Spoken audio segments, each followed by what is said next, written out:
What's going on, everybody, and welcome back to another episode of the Run the North podcast. If you're watching on YouTube, as you can see right now, it's just me and Geek.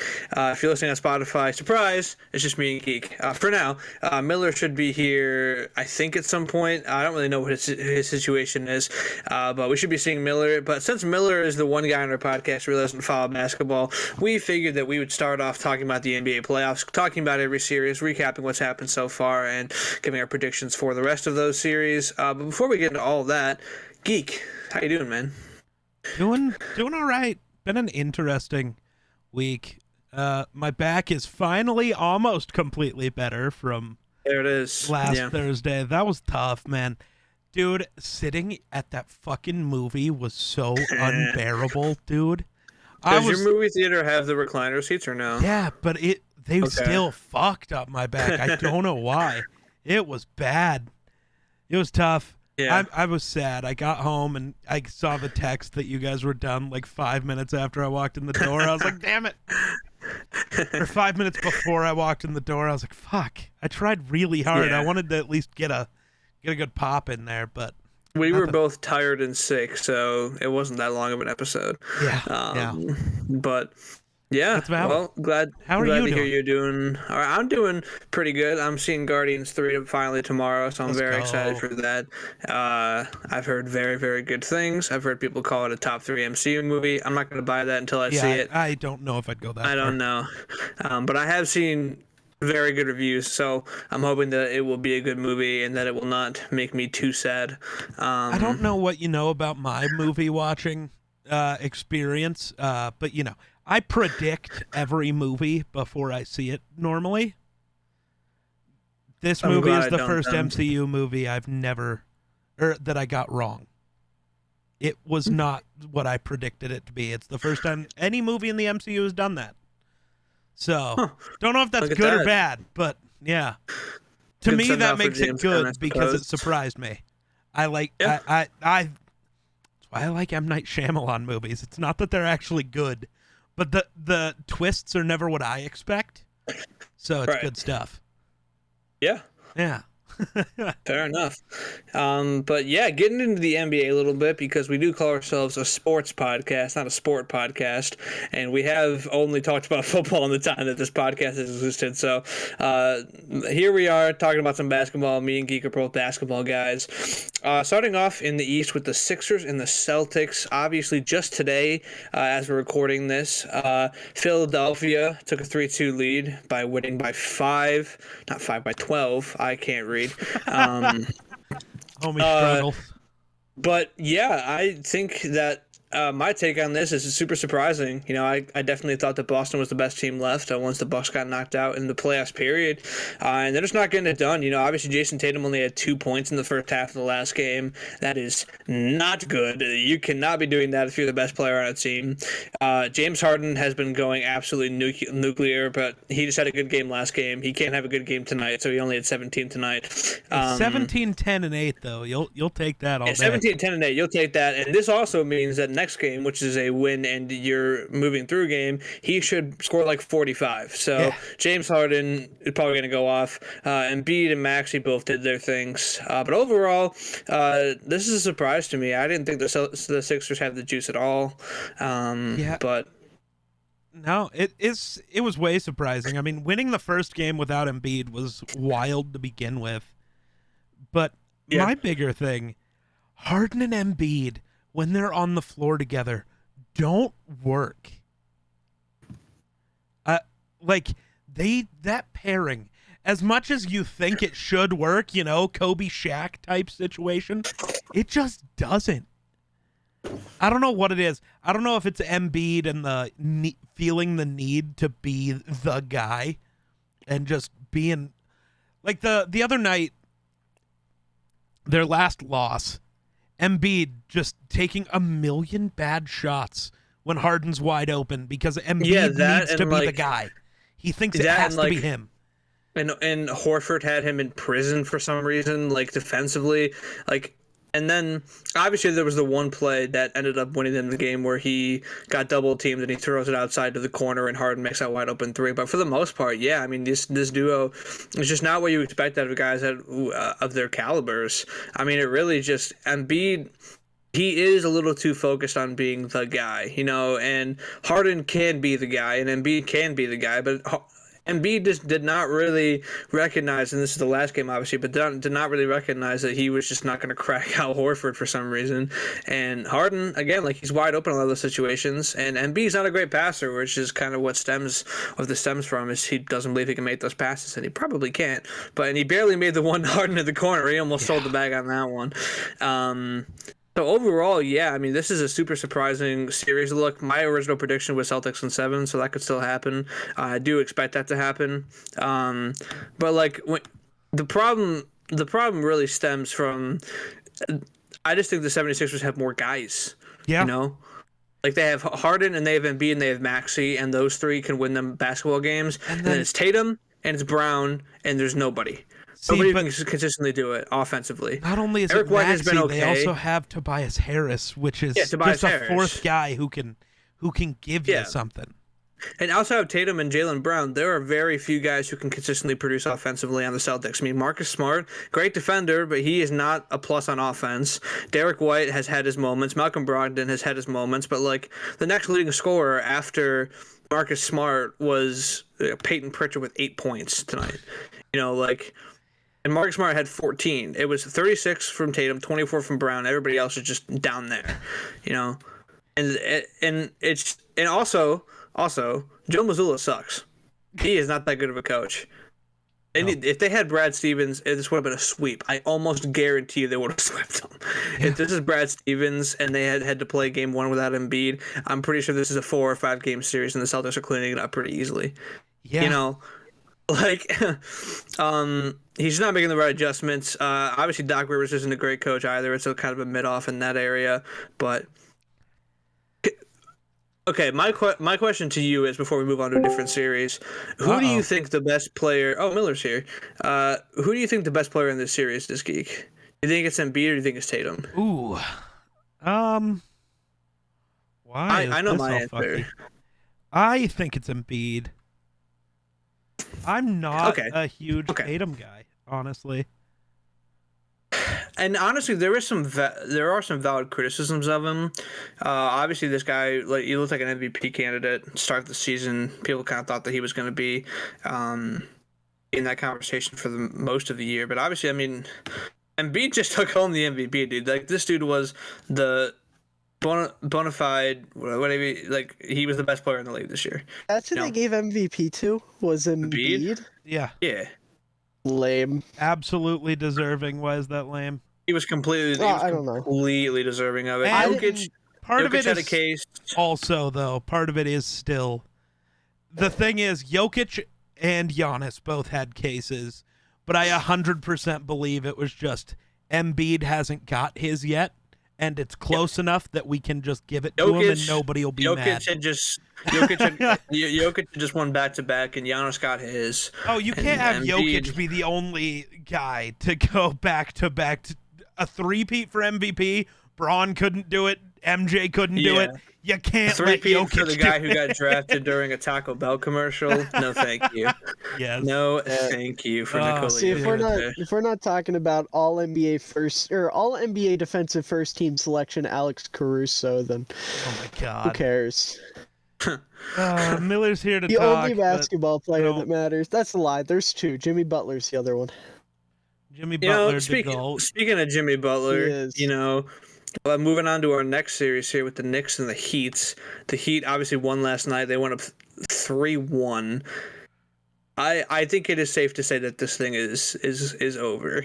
I think the Heat are going to the Eastern Conference Finals, and last night, was a decent game from, their guys. Obviously, Butler had 27 in 42 minutes. Bam played okay. The Knicks offense just kind of stinks, man.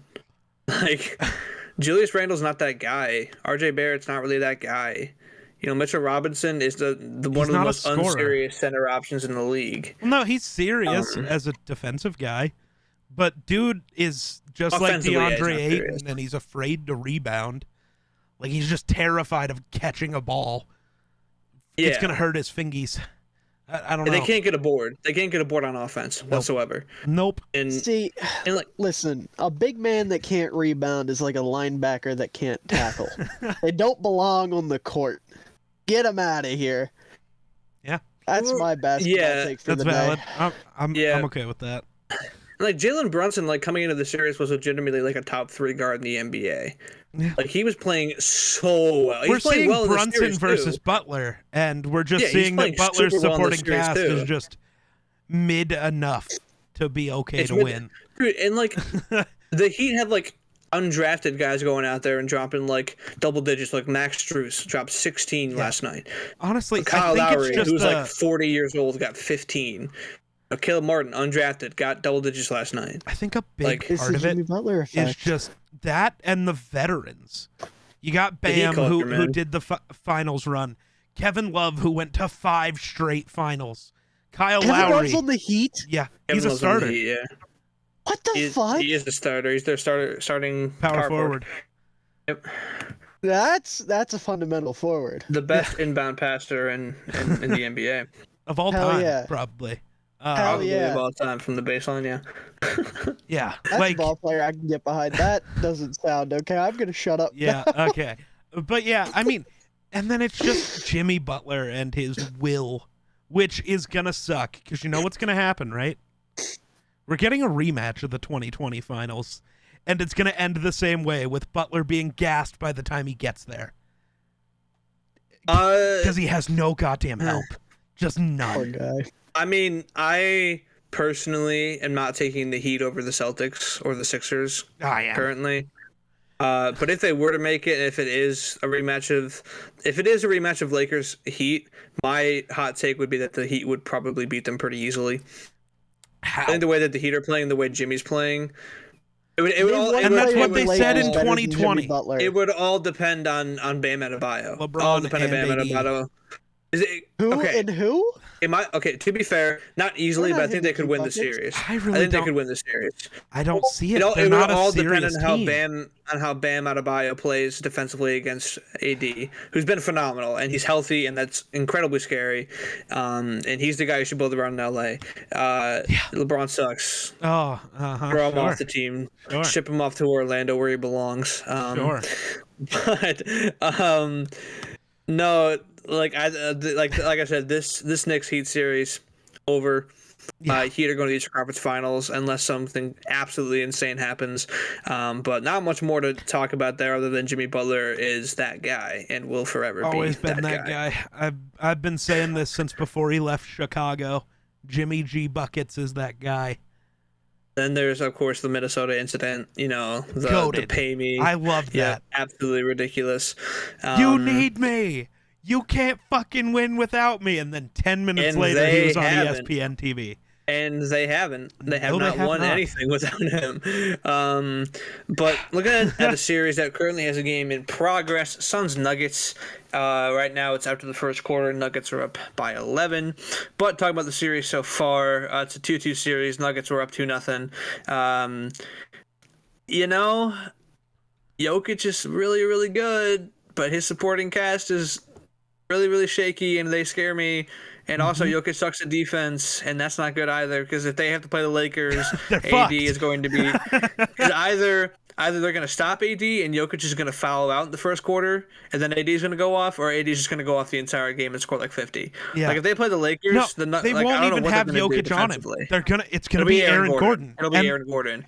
But then And who's- AD's is- fucking 6 inches taller. He's What are just they gonna do? eat him. Put Jokic on LeBron then? Like I don't get what they're gonna do with That's a Jokic good if point. Gordon's What do you Gordon's do? playing on Anthony Davis. No, You have you to put him put- on like LeBron or like No, you put KCP on LeBron. Absolutely. Which isn't gonna work, but it's a better solution than Jokic. yeah, like this And is the most then unserious defensive You plan put ever. Like, Jokic is gonna handle Jared Vanderbilt, I guess. Jared Vanderbilt will still put that man on skates. I don't care. know. Jokic sucks at defense. Dude, Jokic is atrocious. He just He's gets a away little- with it now because DeAndre Ayton is the most unserious center. You thought it was Mitchell Yeah. Robinson. No, it's DeAndre Ayton. The dude is afraid DeAndre to go Ayton up with was the ball competent. ever. He's afraid to try. I hate him Yeah, so lack much. of heart and effort by a big man. Ridiculous. So you're saying DeAndre Ayton is the Eddie Jackson of the NBA? That's what I'm hearing. Yes, basically, yes. Essentially, yeah. I can't believe I wanted that man on the Bulls at one time. I do Okay, not want DeAndre because Ayton on the Bulls. DeAndre Ayton has the skills and the physical tools to be the best, maybe the best player in the world, but without a doubt the best center in the league. And he just doesn't care. He has no heart. He's got no motor. He just doesn't want it. Unserious ball player. Get him off the team. True.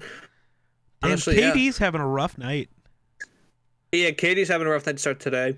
They have been playing pretty well without Chris Paul, surprisingly. Well, when you have KD and I Devin don't Booker giving you get it. 75 a game, Like, It's they simple. combined for 82 in like game 3 or something. Like, absolutely insane. Like Devin Booker and Kevin Durant might be the two best players on the court in this series. oh yeah, Or Jokic is up there because he dropped 53 and they still lost. yeah. Which again just shows how Did mid is Jokic this not sport. end up getting suspended? I'm kind of surprised.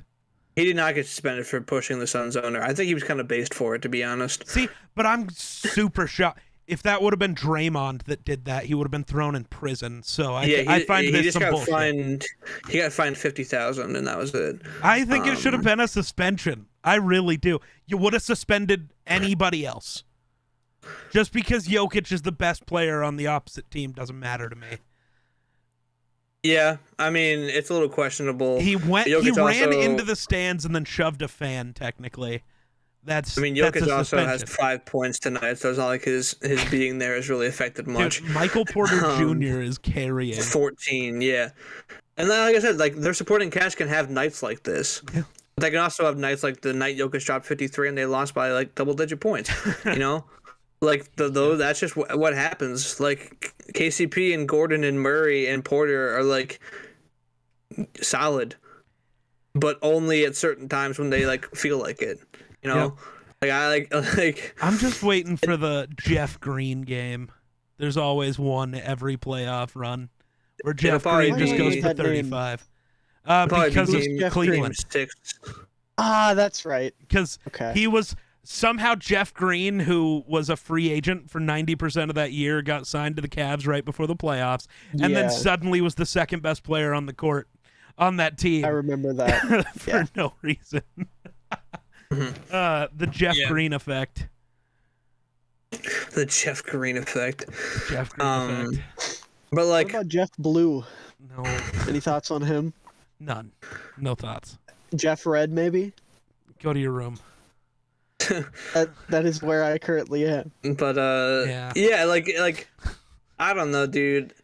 I'm pretty sure the Suns will end up winning this thing just because they I have don't want Devin them Booker to. and Kevin Durant. I don't want them to either. I'm a huge Nuggets guy. Like Jokic is like No. one of my favorite players in the NBA. You want to hear the fucked up reason why I don't want them to, though? I want the Nuggets to move on so I can go see LeBron in a playoff game in Denver. That's it. I mean, it's valid. That's all I want. I mean, listen. Well, the Warriors are going to come back from 3-1, so we don't have to worry about No, that. we're not listening to Yes. that atrocious Fingers crossed. dog. The heinous, the heinousness. Fingers crossed. But yeah, Jamal Murray only having 2 points, worrying. Jokic only having 5 points, worrying. But they are winning by 11 points, or 13 now. 14 now. So look at that. Like the Denver Nuggets might be going up 3-2 tonight. Yeah, until KD decides he can't miss a shot. Right, and Which he will will at some happen. point. But I honestly think that we are. Well, this is a good transition to talking about the Lakers series. I think we're getting dangerously close to LeBron going back to another finals.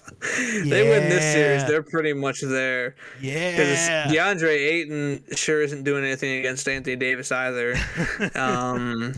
So yeah, Lakers are up 3-1. So, I mean, I just don't get it. The Lakers are the best Warriors. defensive team in the playoffs right now. That's what it is. They They're got playing the very clamps. good defense. Also, as our boy J. Powell NFL described it, the Warriors currently are Steph Curry and a bunch of nobodies. That's what they look like 100%. right now. 100%. Klay Thompson had a stinker last game. He had 9 points. Wiggins and Gary Payton were okay, but Steph just put up 31. He put up 14 more than the next guy. Wiggins and Gary Payton did what's expected of them. Be fine. Right. And then Klay Thompson is supposed to be that guy. He's supposed to go be your other big scorer, and that wins you games. But Klay just can't do it anymore, and it sucks so hard. It does. And the Lakers, like, it's the same situation as like the Heat and the Knicks.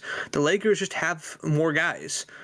And they have Vanderbilt, and who didn't play well last game, but Vanderbilt's a solid role player guy. They have obviously LeBron and Vanderbilt and Davis, and Austin Reeves shot 21 last game, and Dennis Schroeder and Lonnie Walker had 15 somehow, and Rui Hachimura had a couple of big games earlier in the playoffs. And D'Lo's been huge all playoffs, and Rui has been weirdly good. Not just on the defensive side. Good. Lonnie Walker had a great game yesterday out of nowhere. Schroeder, who kind of fell off a cliff after I'm pretty sure, I forget where he was. Leaving the Lakers. He left the Lakers, went to Boston, and yeah. He went from helping win a finals and then dipped and got shit on. Yeah, but the Lakers just had more guys, and this is another and LeBron, thing dude, where they're maybe the best duo in the NBA. Still, when they're both healthy, they're insane because you can't guard either one of them. It's like Anthony Davis is hurt so often that people kind of forget who he is when he's healthy. Yep. And so now he's had a fully healthy playoff run so far. People are like, wait a minute, like this guy again. Like, this is the guy. And that's the other thing is LeBron's still nursing his injury. That's why he seems to not be playing as well.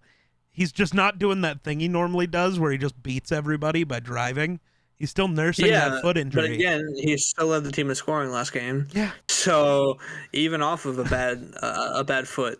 So yeah, Lakers should wrap this thing up in 5 or 6. Yeah. I would say much similarity to the Heat, who might drop another game, but they'll probably win it in 6. Game 5's in Golden State, so I would guess Golden State wins, and then the Lakers win Game 6 at home. That's just kind of, the Warriors can't play on the road anyways, so. Game 5 is in MSG too, so the Knicks could probably steal that one. I don't know, or Jimmy Butler goes for like 90 because it's the Garden, and that's how it goes. He could do the Trey. That's his limit. He could do the Trey Young thing, where he just goes into MSG and beats the Knicks anyway. Takes a bow at half court. But yeah, I mean, we have covered all of our NBA playoff series so far. Keep you posted on the Nuggets and the Suns as the episode goes on. But probably should move into something that Miller can actually contribute to. Our boy, Heat good win game. Wait, who did we not talk about? We skipped it. No, we didn't. Okay, we talked about all the series. I'm just dumb. All the series, yeah. Did you guys talk about the Raptors playoff series? No. We did not talk about that. Oh, that's right. Game. They haven't. They got knocked out in the first round, didn't they? That's right. We didn't talk about the Timberwolves series either. How about the Bulls, by the way? Fuckhead. The Bulls play? The Bulls didn't play in a playoff series. You dum. They played the same round as the Raptors did. Like what? The Timberwolves actually made it. Let's go. Let me be happy. You forget I could not care less. You forget I'm a fan of the worst team in NBA history, so I'm chilling. We made the playoffs. I'm pumped. All defensive team. That's all I angrily wrote my Substack article about the Raptors after they blew that game to the. It was not like. I'm mad they're scapegoating Nick Nurse. Listen, I had my trampled by a small girl. I had my doubts about Nick Nurse, but I didn't think he should have been fired. Dude, Masai hasn't given him a legitimate roster since 2019. No. But we're gonna pretend it's Nick Nurse's fault. No, it's like OG is okay, and like Scotty Barnes is looking better every single game, and you love to see that. He played fantastic in the Bulls game, and Pascal is good, but they're probably gonna trade him. I'm pretty sure he's getting moved. Van Vliet's good. If Pascal doesn't get moved, he'll get moved. Gary Trent Jr. is good. Rudy. Pascal for Rudy, thanks. Honestly, we haven't had a serious defensive center in a while, so honestly, I'd take that. Let's go. I'm so down. Was actually pretty good at that. No, you can have Rudy. We'll run Pascal at the 4. Cat can go back to the 5. Pascal can guard the 5 for Cat, though, because He can. Cat Pascal tries on defense. He just sucks. Cat does kind of prove it's not just an you gotta effort love the thing. effort. Yeah, you It's gotta not love the just effort. an effort thing because he gives the effort. He just sucks, which is tough. Wait, who are we talking about? I just zoned out. Carl Anthony Towns Oh, yeah, Um, he's a fella. on defense. He's great offensively, but Yeah. on defense, he kind of proves the defense isn't just an effort thing. Wrong, because like he gives effort. He just still can't do shit. Yeah, but like And we love him for as it. far Yeah. as Nick Nurse goes, like the dude, like there was like the COVID year where they had to play in Tampa. Like they were Yeah. running guys like they were running like Chris Boucher and like Precious Achua out there starting, like Malachi Flynn. I'm just like, dude, like if you're Masai, don't even like mark this series down on Nick Nurse's record. Right. Like what do you want him to do with this team? And then this year they were pretty healthy and they had OG and they had Gary Trent Jr. and they had Siakam and they traded for Jakob Poeltl and they had Van Vliet. And so maybe it's like, oh, they should have more success. But honestly, making the play-in a year where they weren't really expected to make the play-ins at all, still pretty good. Nick Nurse, I don't know. I think, is going to go get a It job is somewhere by else and be far great. a scapegoat. Yeah. And I'm so glad Ime Udoka got hired by somebody else. I don't have to worry about that with Who the hired Raptors. Ime? The Rockets. Ah, I'm hoping for Budenholzer, who I don't think is maybe like the most fantastic coach in the I would- world, but he's definitely an upgrade see, to. the he's probably, Raptors like, don't one of the have any best available stars, so options. Bud might do great for you. Siakam Bud was a can't star. handle stars. Siakam was a star, I would say. Eh, Really good. He's a really good Okay. basketball player. superstars. Like Bud, Yeah. Giannis has to overcome Bud because Bud's an idiot when it comes to like that level of player. Mhm. So, but he does really good with everybody else. He The does. Raptors are basically just everybody else. Yeah, I don't know enough So- about the NBA coaching cycle to pray for another guy. So right now it's That's fair. I'm on the Budenholzer train. You should Luke get Walton. Brad Stevens would be sick. God. I wish he would leave the Who's- Celtics. Who's the buffoon coaching the Bulls? Billy Donovan. Don't bully Yeah. Billy Donovan. Well, Billy Donovan is not that great of a coach either. No. Let's be No. honest. Like the Bulls last year were like should have been one of the best teams in basketball, and they were for a while, and they got bounced in the first round. So that's mostly because of the Frozen. That's why I don't care about basketball, because the Bulls are so fucking underwhelming. Like, once we started making moves and became relevant, I was going to try to get into the NBA, Sure. and then the Bulls decided to suck, and Nikola Vucevic decided to be the worst basketball player I've ever watched. That dude stinks. That dude stinks so bad. He is not that. He's poopy. I saw that man play in person multiple times. He is the most underwhelming basketball player I think I've ever seen in my I life. will say, though, I'm probably the only Bulls fan that's not mad that we traded Wendell Carter for him, because I didn't like him either. Yeah, but at least Wendell Carter was like good Wendell at something. Carter's gone. Yeah, Yeah, but but he like went to I would Duke, rather so, have like- the defense To be fair- than the to be offense fair- that doesn't show up. Vucevic was sick with the Magic. That True. was at the time Yeah, that Vuce- trade made sense because he Vooch was has Not only only was ever Vooch- worked in Orlando. and they needed a Yeah. serious center, and he was a serious offensive guy at center. But not only was With the he Magic. good with the Magic, but Wendell Carter Jr. went to Duke, and I have no interest in those scoundrels being on my basketball team. I only want Kobe White minutes. That's all I need. Yes, Kobe White Kobe is White the only minutes. basketball player that deserves minutes in Chicago. Okay, then send Zach LaVine back to Minnesota. We miss him. No, we'll send him to Miami and get Jimmy back. No. You can have You're sending him to New York and getting Derrick Rose back. Take it or leave it. no. You can have Isn't Mike Derrick Rose Conley. like a piece of shit? What? Is he? I thought Derrick Rose did things that were bad. No, I heard you're just someone dumb. told me that. They're dumb, and you're dumb for listening them. Do your research. I could I'm be sorry, totally I don't wrong. care enough about basketball to Yeah, know. but don't you Oh, hate on Derrick Rose? Am I missing something? I'm looking it up. he did the Matariza thing. Oh, Like that actually like a- did it.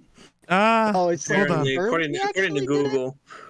Hold on. I'm I'm I was reading gonna the say, whole I knew thing. it was something that had to do with that, but I didn't know if it was That's what I'm reading. true or not. Yeah, I'm This reading the whole article thing. seems to be pretty clear that it did.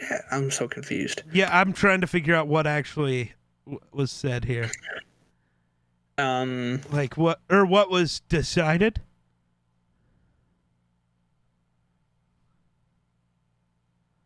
Interesting. So, no one knows. It's one of those.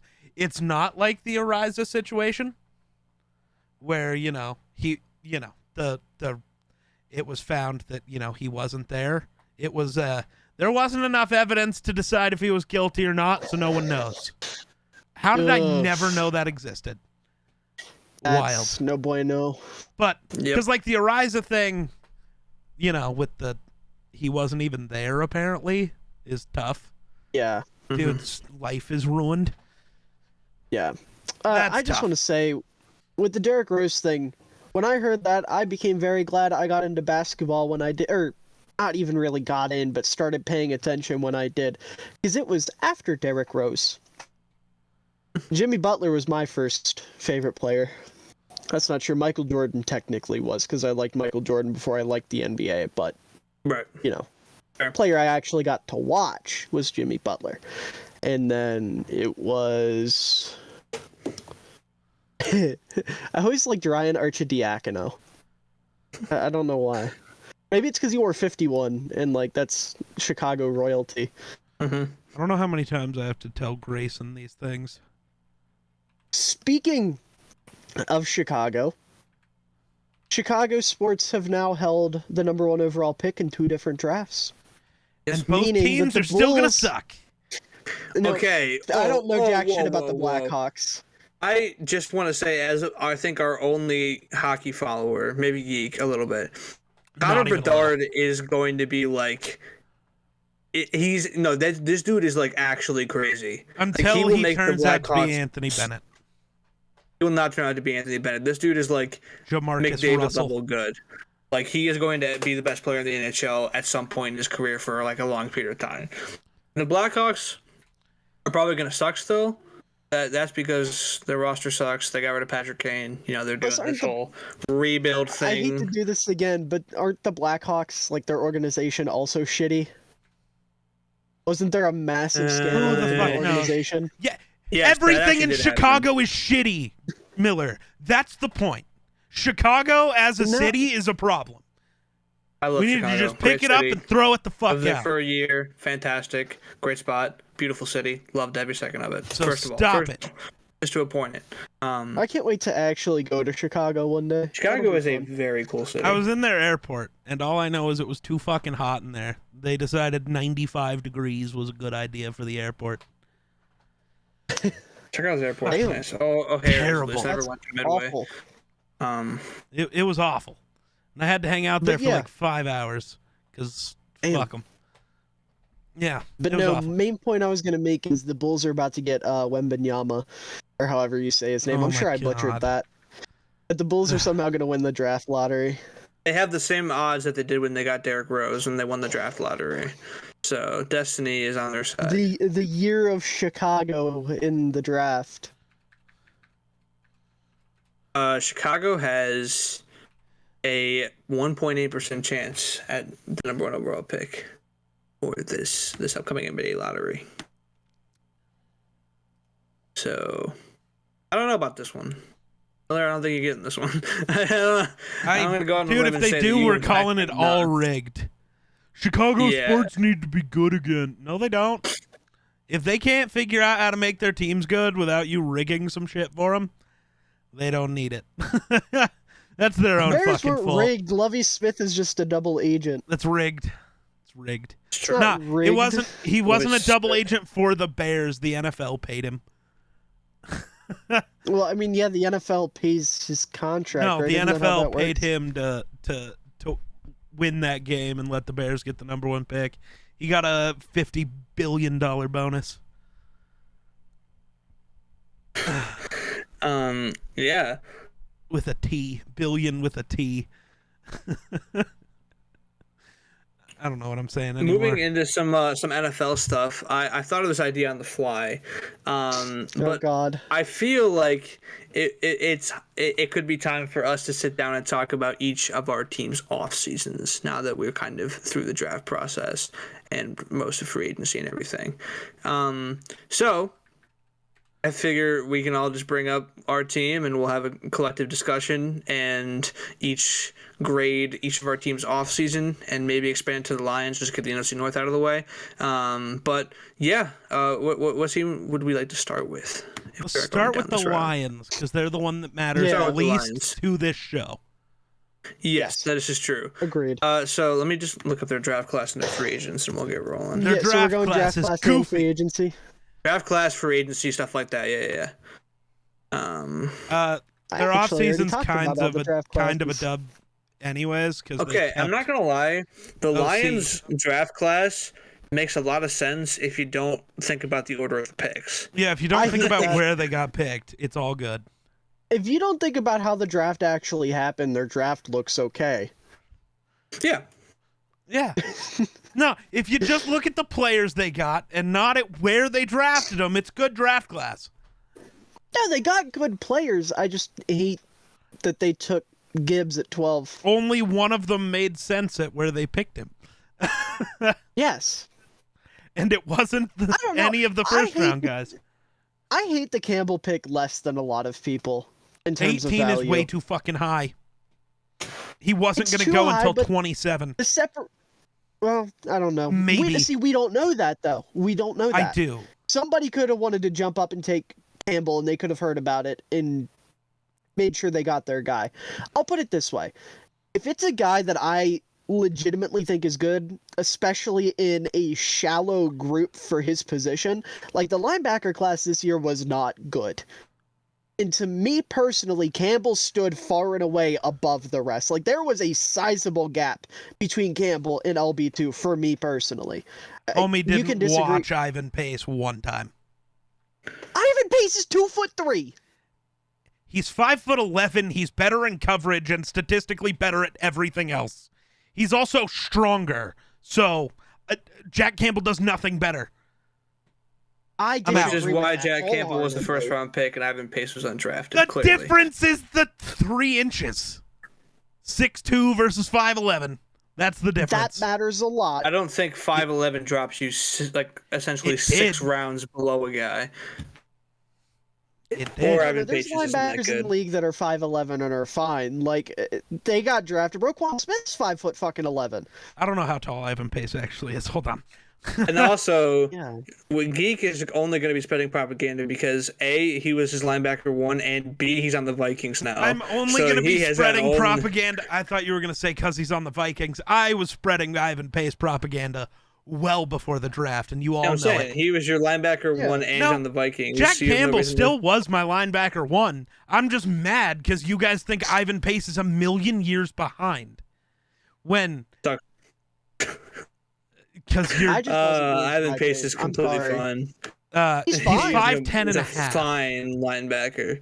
5'10" and a That's what half. he is. Yeah, no, Pace is fine, but he doesn't move me. Campbell, listen, I've said before, Campbell has like Urlacher in him, so I'm obsessed So he's with a him. shitty human. Cool. Good to know. Urlacher, the player. Targeted. You stop reminding me that my childhood hero sucks now. No, I must continue. It's got to happen. Yeah, well, Adrian Peterson hit his kid. So. Yeah, well, you ruined Derrick Rose for me, so here you go.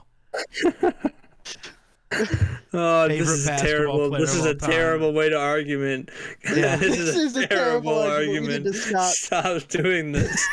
Yeah, we're just talking Oh, shit yeah? on bad humans. Let's go. Well, Brett Favre did something goofy with money. Hey, dude, So- he's on your team, too. He also sent dick pics to some random reporter, so W human. Oh, I always forget about that. Yeah. Anyways, Let's back move to on. talking about what matters. Lions. Are we gonna start with free agency or the draft? Start Free with agency both. came first, so we'll start with free agency, I suppose. Okay. So what Um, did they do other than Monty? Cam CJ Gardner Sutton. Johnson. CJ Gardner Johnson was a big one. Okay. Yeah. So CJ Gardner Johnson, Graham Glasgow, Marvin Jones, Monty, Emmanuel Mosley, and Cameron Sutton. Isaiah Buggs. Who? They re-signed Isaiah Buggs. Oh, that was a re-sign. I was looking at their signed list, and it's like, no, that's not a guy. They also re-signed Alex Anzalone. And Nate Sudfeld. Okay. Okay. But Free yeah. agent wise, Marvin Jones makes sense. Their receiving room kind of sucks. Yeah. Amon Ra it's a is fine good. signing for Jamison sure. Williams, meh. He had like one play ever, so I don't know. And then after that, they got nobody. So Marvin Jones, nice pickup, right? Who cares? Graham Glasgow. Depth-wise, it's a fine signing. Like I'm not against that. Yeah, I'm not $3 gonna call million that for bad or Marvin anything. Jones is okay. Bring him back to Detroit. CJ Gardner Johnson, I found interesting. Why? I don't know. It's just weird. Like, why? Who was their nickel corner before CJ? No idea. That's not my point. Oh, okay. Well, then what is it? Nickel corner is something no other team in the NFL cares about, obviously. That's why nobody paid CJ Gardner Johnson, because he probably is the best in the league at that spot. But nobody else How even much gave did him an they offer. even pay him? $8 was million. like $6-7 million. Well, I don't think that's terrible. Yeah. It really is, though, because normally a number one corner, best at what he does. CJ also have a really bad injury, or am I overblowing played something in the that Super happened? Bowl. He played the entire year and was in the Super Bowl, so no. Well, he had something happen to him, though. He was hurt for part of the regular season. It was a weird injury. Yeah. I don't know. It was like one of his organs got cut. Hold on. Yeah, I don't know. But no, the big thing with it to me is he's the nickel safety type guy, exactly what Brian Branch is, which confuses me. But, like, I don't know. Prioritizing a nickel corner over getting a real interesting. Yeah, that is a weird injury. Yeah. But, yeah. No, I mean, but like well, prioritizing a real corner when your DBs suck so hard. I get that. Because he's not a real safety. He's not a real corner. Same with Brian Branch. You still have this big hole at safety and corner. I think Branch can play safety. I think Branch can play deep safety. I don't know. He's slower than Kyle Hamilton, and nobody thought Kyle Hamilton could. Yeah, I mean, he's slower, and Kyle Hamilton but I don't... He never played deep safety for the Ravens. He played box safety. But he also wasn't in a situation where he was going to have to, because they already had a good safety tandem in Baltimore. But the Lions, they don't, and I think might Branch put Gardner Johnson as the instinctiveness... deep safety because he's faster. I mean, that's okay. However you want to work it. That's the beauty of these two guys. Is you have two guys that you can move around. With Branch, I think his instincts and his football IQ and just his ability and coverage as a whole is enough to make up for his speed. Obviously, like, there's going to be plays where he's going to get beat deep if he's, like, somehow one-on-one with Tyreek Hill, where he's the last line of defense against him. That's going to happen. But in your average NFL game where you're not playing against Olympic sprinters, then I think he can hold up back there. But either way, yeah, I mean, you got him and CJ, and you can move him around. CJ's only on a 1-year deal, so you've got him to mentor Branch. And then, once he's gone, you're bringing in, pure talent-wise, in my opinion, a top 10 player in the draft class in the mid-second round. Like, I think that's good for Detroit. Like, I think bringing in CJ and drafting Brian Branch was really, really good and really, really smart. Yeah. At the end of the day, you just want talent in your secondary, and both dudes are super talented. And I still don't understand giving Cam Sutton $11 million a year for 3 years. That's a big contract. Yeah. For a very mid corner. I don't know. Everybody is so high on everything the Lions did this offseason, and I am so not. Oh, I'm not really either. I think apart from the moves with the DBs Or with the safeties, sorry, not the DBs Yeah. as a whole. Their corner moves or whatever. But apart from those two, and then Campbell, who I liked, and Monty, I'm kind of indifferent towards what they did. And I don't like the Lions GM being such a pretentious cunt. Well, you know, with Jahmyr Gibbs, y'all are just idiots. You saw too many mock drafts, and you don't actually know what you're talking about. So none of the other GMs in the NFL did either, who all think that was fucking stupid? Everybody tells you that's fucking stupid. So what do you know that nobody else on the planet does? Why do you think you're the smartest guy in the room? Did go fast. He's such a dick about it, and it makes no sense. I think in his brain, he went from having power back and a running back in DeAndre Swift, having a kind of power back, and a running back that's actually like competent. So he thinks he did really good. I mean, their running back room might be better. It's just the whole him I at think it 12 is. thing. Honestly, I think there's a world where he could have got Christian Gonzalez, Campbell, Jahmyr, and Brian Branch, and immediately we're talking about him as an insane GM. But And that's instead, the we're sitting big here like issue. two of the best players in the draft were on the board, and you just went, nah. We'll take running back 2 at 12. That's the issue. The fact that they passed on Gonzalez for Gibbs is such a bad move. And like, I'm sure when we get to the NFC East, we will shit on the Commanders even more for passing on Gonzalez to take another corner. Yeah. But yeah, you're passing on a blue chip corner prospect for like souped up Austin Eckler. I like Gibbs. I think he's better than Eckler, especially as a runner between the tackles. But at the end of the day, he's never going to be a 3-down back. He's never going to be the guy that you can just hammer it out with at the end of the game when you're up big, which is why they have Monty, granted. But For you know a how year, the though. lifespan of a running back Oh, no, goes. he signed for 3 years. He's I'm on 3 drugs. years. My bad. Either way, you don't take a running back that can't do everything you want a running back to do in the first round. John went in the first round because he can do literally everything you want a running back to do. And no more. other team took a running back in the right.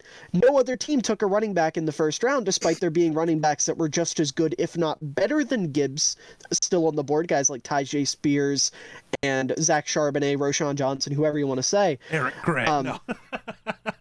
Whoever, I'm being a homer. It's fine. It was a really good running back class. There's a reason why only 2 went in the first round, and why the second one that went in the first round had everybody scratching their heads. It's just not good process. Right. Like, yeah, Gibbs is going to be a good ball player. He's going to be productive for Detroit. At the end of the day, when Gonzalez, call me crazy, but when Gonzalez puts together a Hall of Fame career, and it's almost a guarantee at this point. I hate it so right. much. I mean, I'm so mad. Yeah. How did Belichick get Gonzalez? When Gonzalez has, I'll even put it this way: when Gonzalez has a Sauce Gardner-like rookie year, then it's going to make everybody look stupid, especially the team that took the 2 teams, frankly, that took a running back over him. Yeah, it's not disrespect. No disrespect to Bijan. I'm sure he'll win. Depending on what Bijan does, it might not matter. Then it's different. Yeah. Which is very, very, very likely. He would probably be my early season favorite. Honestly, it's him or any of the receivers, I think. And it's any of the receivers. It's him or JSN for me. I don't know. I think all of the receivers are about to go crazy. You know me. I wasn't a big fan of the receiver class this year at the top. Yeah. I liked the mid-round talent, but I didn't. That's a lie. I like Josh Downs. Yeah. I would love to see a world where Josh Downs wins Rookie of the Year after being, what, 6th-round pick, 5th-round pick? I don't see I don't either, but I would love the revenge story. It's going to be Jordan Addison. I hate to say it. It's wide receiver 2. Okay. Yeah. That's how that works. Yeah. Okay. It wouldn't be the first time anyways. Minnesota's had 2 receivers go for over 1,300 yards in a year. Wouldn't be the first time Kirk's Who's thrown their it to him. quarterback when that happened? Oh, really? Yep. Dylan had 1,300? I believe so. I got to double check. It was close. It was his best season, and he was still second to Diggs that year. Okay, I knew that was a Diggs year. Yeah, it was a Diggs year where Thielen, 1373. It was Thielen and Diggs' career year, I believe. Or I'm looking at just the wrong year, which means he was at 1273, which is the same fucking thing. Right. Either way, Yeah. Point being, Gibbs is a good ball player. He's going to be productive. He's going to make big highlight plays. But at the end of the day, he's not going to bring as much to your team as Gonzalez would have. And to take a guy like that at 12 is just wild to me. Yeah. Like, he's not even going to be RB1 in Detroit. No. If he's starting over Montgomery, they're making a mistake. Yeah. Yeah. But yeah, kind of just looking at like the rest of the draft class here. We talked about Camp a little bit. Laporta, Branch, Hooker, those are like the other main guys. We talked about last week on last week's episode when we had a question about something. Somehow Sam Laporta came up, and Miller expressed his disdain for him and came up with his good old "if a tight end can't block, he doesn't deserve the rock" catchphrase, which will live in infamy forever. So Dalton Kincaid exists. Why? Key. You know, like Not being used as a tight end, being used as a slot receiver, which is why. Which is worse. He exists. But he can catch. Yeah. And Laporta can't. Yeah, I was going to say the difference is he at least has consistent hands. Laporta does not.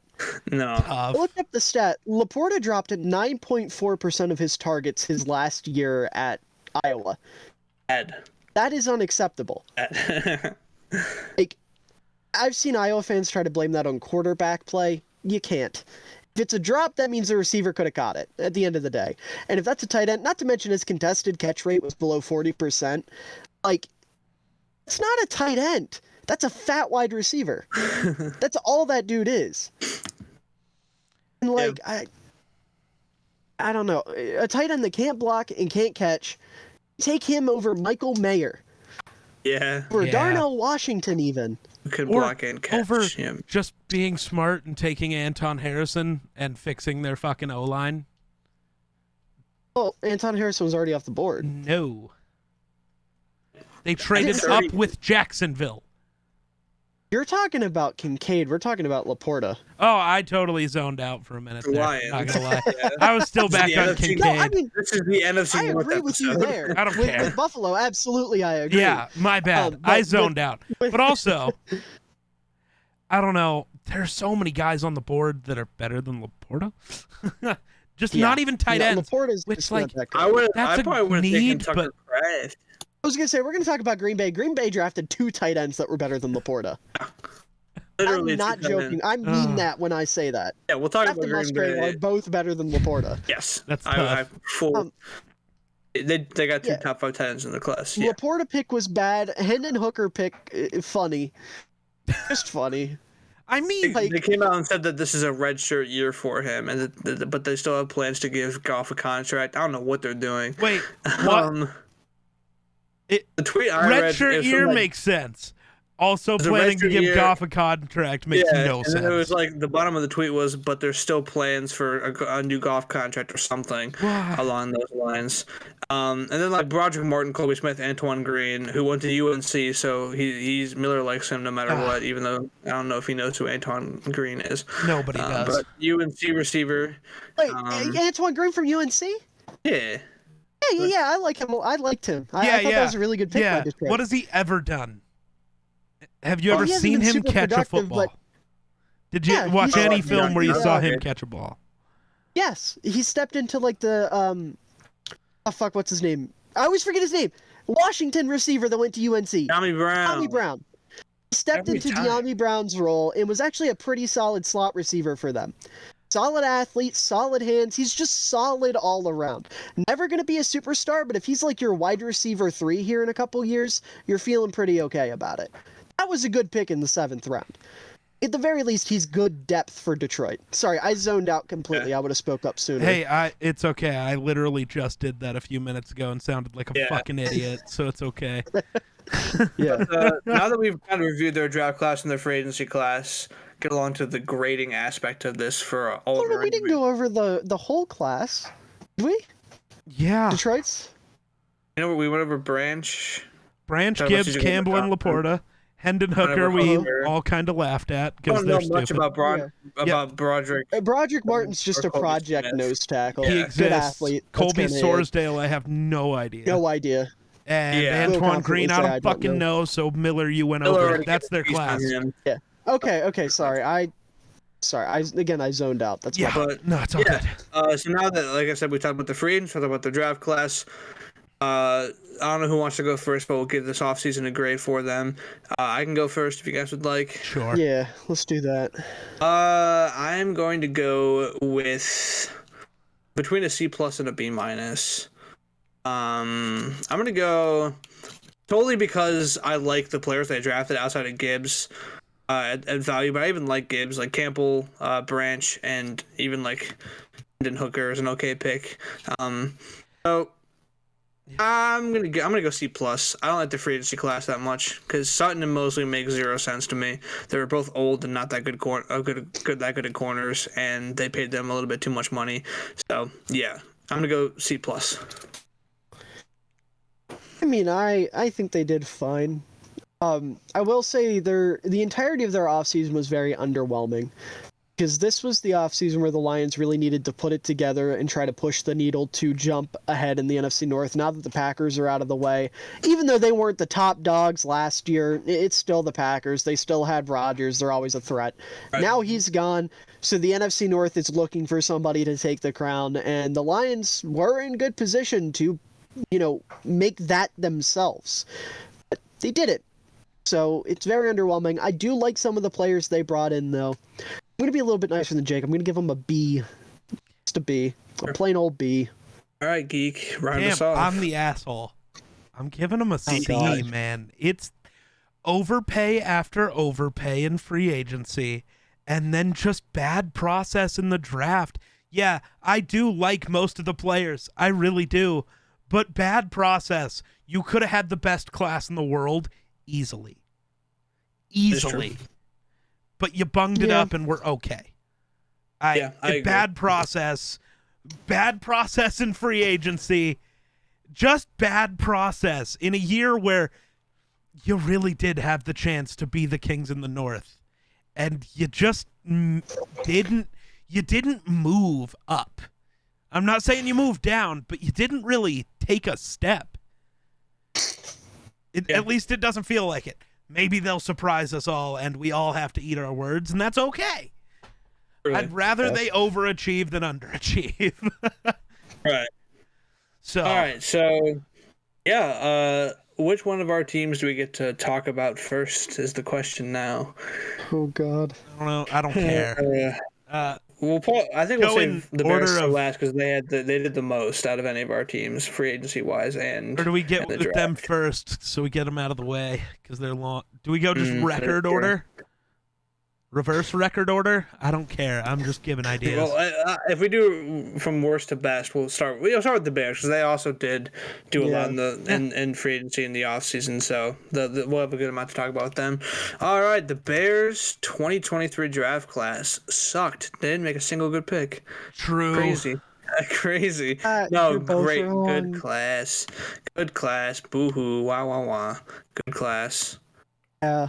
Can't say nope, bad process. About it. I'm giving the offseason an F. We moving on? All right, it was just bad process, man. The best player in the class was. I'm just fucking around. I'm not being that you're guy. one of those. I'm not. No, I'm really not. I told you I agreed with them not taking Carter. I'm sorry. You're a rebuilding team trying to set a culture. You can't draft a shitty culture guy. That makes no fucking sense. Yeah. Philly can handle it. Their culture is set. Carter won't be able to fuck anything up there culture-wise. He's just going to exist. He's just a dude. Mm-hmm. In Chicago, he would have been expected to be the dude. And he possibly would have fucked up his culture. I mean, their culture. When your own college coaches won't go to bat for you, I'm sorry, I'm out. They're happy that he's gone, dude. Like, that's tough. Despite him being a freak athlete and an incredibly talented player at his position, they're happy he's gone. I hope he does great in Philly. He would not have in Chicago. No. I don't think he would have lasted very So- long in Chicago as a whole. The Bears, As much as I not don't love only the are- right pick, it's fine, and that's just because he's my tackle 4. But that's Yeah, just a Geek's me weird. thing. Whatever. um, Yeah. But yeah, like seriously, with Carter, when you see the Lions pass on him, when you see the Seahawks pass on him, two teams that desperately could have used that help at defensive tackle. Even the They're Cardinals. both looking at Cardinals. You could throw the Falcons in there if you really Falcons, want to. There Raiders. were plenty. Yeah, there The were plenty entire of top teams that could have 10 that taken wasn't Carter. taking quarterbacks. Yeah, because Carter was the most talented player in the class. Yep. Well, second most for me, but we all know where that goes. Yeah. Yeah, most talented player that got drafted. We'll put it that way. Oof. If all those teams are passing on him, there's clearly an issue, right? At the end of the day, if Carter was there for Chicago, there was a reason. Mhm. And with the Bears, like Geek said, with the Bears trying to reestablish this culture and them already having a coach that is very no nonsense, we go to work, high effort, high intensity, we don't fuck around type guy, and Matt Eberflus, why would they bring in Jalen Carter of all people? I get it, he's super talented, but like Geek said, he would have been expected to be the guy in Chicago, and he couldn't handle that. And what we've seen, he simply could not handle that. And with the way Chicago fans are and how passionate they are, would have ran the man out of town within a year if he would have been the way he's been. But like Geek said, I hope he does great in Philly. But Chicago getting a free 4th round pick or not drafting a guy they weren't going to draft and then taking the guy that they have wanted this entire time, that's a fantastic process. You can say you don't like Darnell Wright. I don't care. That's fantastic process. You got your guy, and you got a free 4th round pick. Yep. Plus, obviously, everything they got from trading down from number 1, which I'm sure we'll talk about in a second. But like, Darnell Wright, for me, perfect pick for Chicago. He was my OT1 the whole way through. Mhm. Did not change on that. I have been very consistent in that. Great run defender, super, super strong, good pass blocker. He's going to be playing down 15 pounds from his college playing weight, so he's going to be even quicker than he was, even though athletically he was like a 9 point something, I think, according to the RAS scale. Like, he was perfect. He was absolutely perfect for what the Bears needed. They needed a big, nasty run blocker that could also pass block and could move in space. Darnell Wright was perfect for that. Now your offensive line is shored up. Sure, you could do better than Cody Whitehair, but he's at least serviceable. Bears go from arguably the worst offensive line in football to at least a top 16, at least upper half of the league, in one offseason. That's really, really good. That is a really, really well-played position group by Ryan Poles. And that's not even talking about the other offensive weapons added, the defensive pieces added. Like, Poles killed it. Yeah. Yeah, and it's Yeah. not even that I dislike the right pick. Sorry, Jake, I had to jump in with that because that's just where he finished. It's not that I dislike it. It's just personally I don't like. That's not the tackle I would have picked. But if that's your guy, that's your guy. And yeah, maybe they could have got a better trade package for somebody to come up for Carter. But what happens if you miss out on Wright if that is your guy? Go. This way you are guaranteed to get your guy. It was a good deal. I don't see the issue with it. Sorry, Jake. You take back over. Yeah, obviously, like the big thing with Chicago was the trade that they made to get out of the number 1 overall pick and get down into number 9 in the first place. Got a bunch of picks. Not gonna list them all, but got a bunch of picks, first rounders, and DJ Moore. Obviously, they got a wide receiver 1 out of the deal somehow too. Obviously, another great job by Poles. And so, yeah, I mean, I don't really know. We've we talked about the trade when it first happened down here, obviously, but I think we can all agree. Good trade, good move by Poles, good move by the Bears. Got a wide receiver 1, got a bunch Rare of picks. W from both sides. Rare W from Nobody both got sides. fleeced. Nobody got fleeced. Not yet. Well, Not yet. No, If it's Bryce never Young's a a bust, fleece. It's still not a fleece. You can't. That's revisionist history, and that's not really how that Yeah. works. You got to just look at the trade straight up. Was the amount of picks worth the move up, whether the guy works out or not? Because if Bryce Young turns into the greatest quarterback of all time, the Bears got fleeced, right? I mean, you're idiots. You should have picked Bryce Young. But you got to look at it in more of the just what the actual trade was. Because at the time we all thought it was Stroud.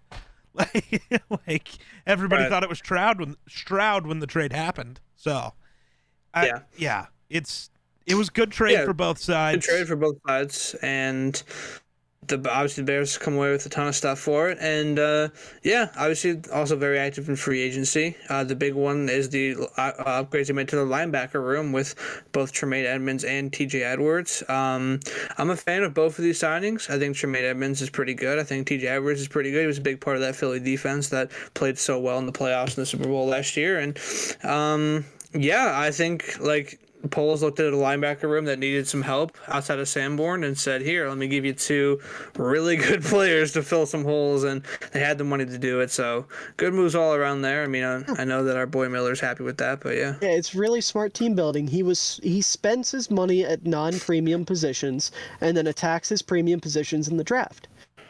Obviously, there's more than one way to build a team, but I think that's a fantastic outlook. I think that's a fantastic way to address it. All the positions he paid this offseason, he paid a backup tight end, he paid linebackers, he paid depth on the defensive line. Missing anything? Right He guard. gave two of... Yeah, right guard, But Nate Davis. or left absolutely. guard, wherever he's actually gonna Yeah. go. Guard. It'll be right which is- guard. and It'll be right Tunyon. guard. Tunyon too. Yeah. That's why I said backup tight end. The non-premium O-line position, like the least Yeah. important of all of them. Guard, And then backup receivers running backs. with Foreman Maybe and Homer, Danta's absolutely. the starter. I don't know. I don't know what they're Doesn't going to do, matter. but Roshan will be starting by week 5, so it doesn't matter. I don't know. I love Danta, man. That's not even Dante slander. I just think Roshan does everything Dante does better. Maybe, but Danta better. Sorry, Yeah. just is. I wanted to ask you Bias, about fuck you. one specific guy. I don't know how much this matters because they drafted so heavy at this position, but what do you think of the Andrew Billings signing? And Billings is a good. Do you have any strong He's a feelings good about nose. that? He'll start day one. Or I'll put it this way: the plan is probably for him to start day one. He's Obviously, a run stopper, right? he's a straight nose. He is a straight yeah. one tech. And he's pretty damn good at it. I know PFF really likes him, but from what I've been able to piece together from me watching him and from people who I, respect that know about him have said, he's a really damn good run stopper. So as a one tech, that's huge because the Bears' defensive tackle room last year sucked. Mike Pinnell was our one tech last year. So that kind of tells you where we were at. So you're going to pair him with Justin Jones, who was actually pretty okay last year.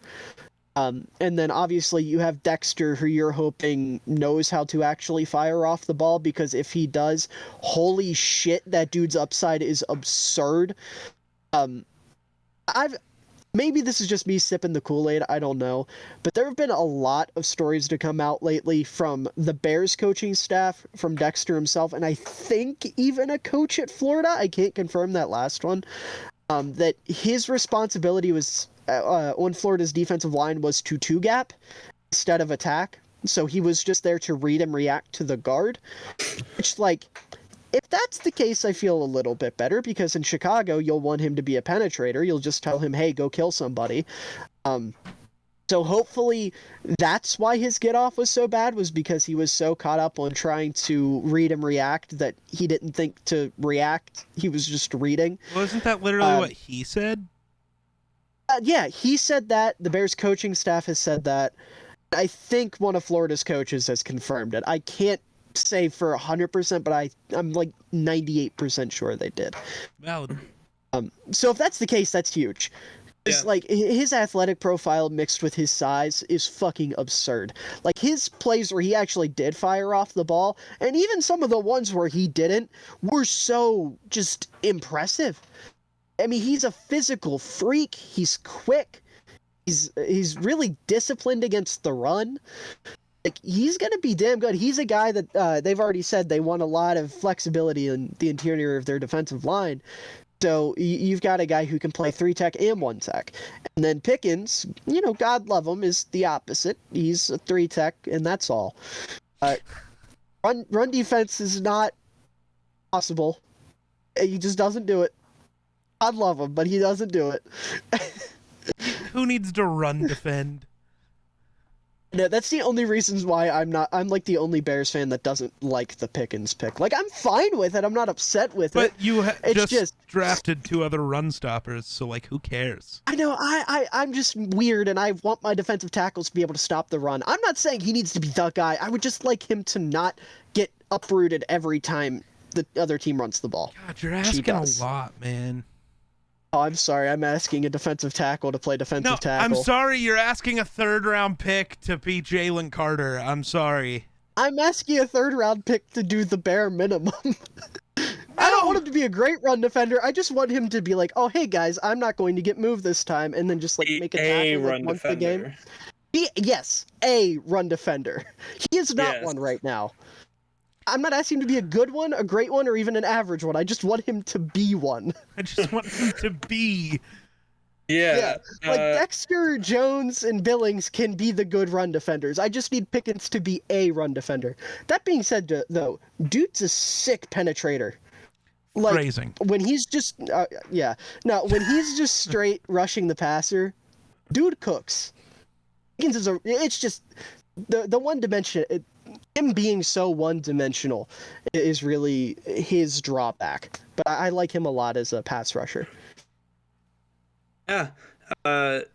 Before we go fully into the Bears class, Miller, is there any other free agent signings you wanted to talk about with them? Nate Davis was huge, even though I forgot about him and I'm a moron. Him and Tevin Jenkins are going to be a sick guard duo.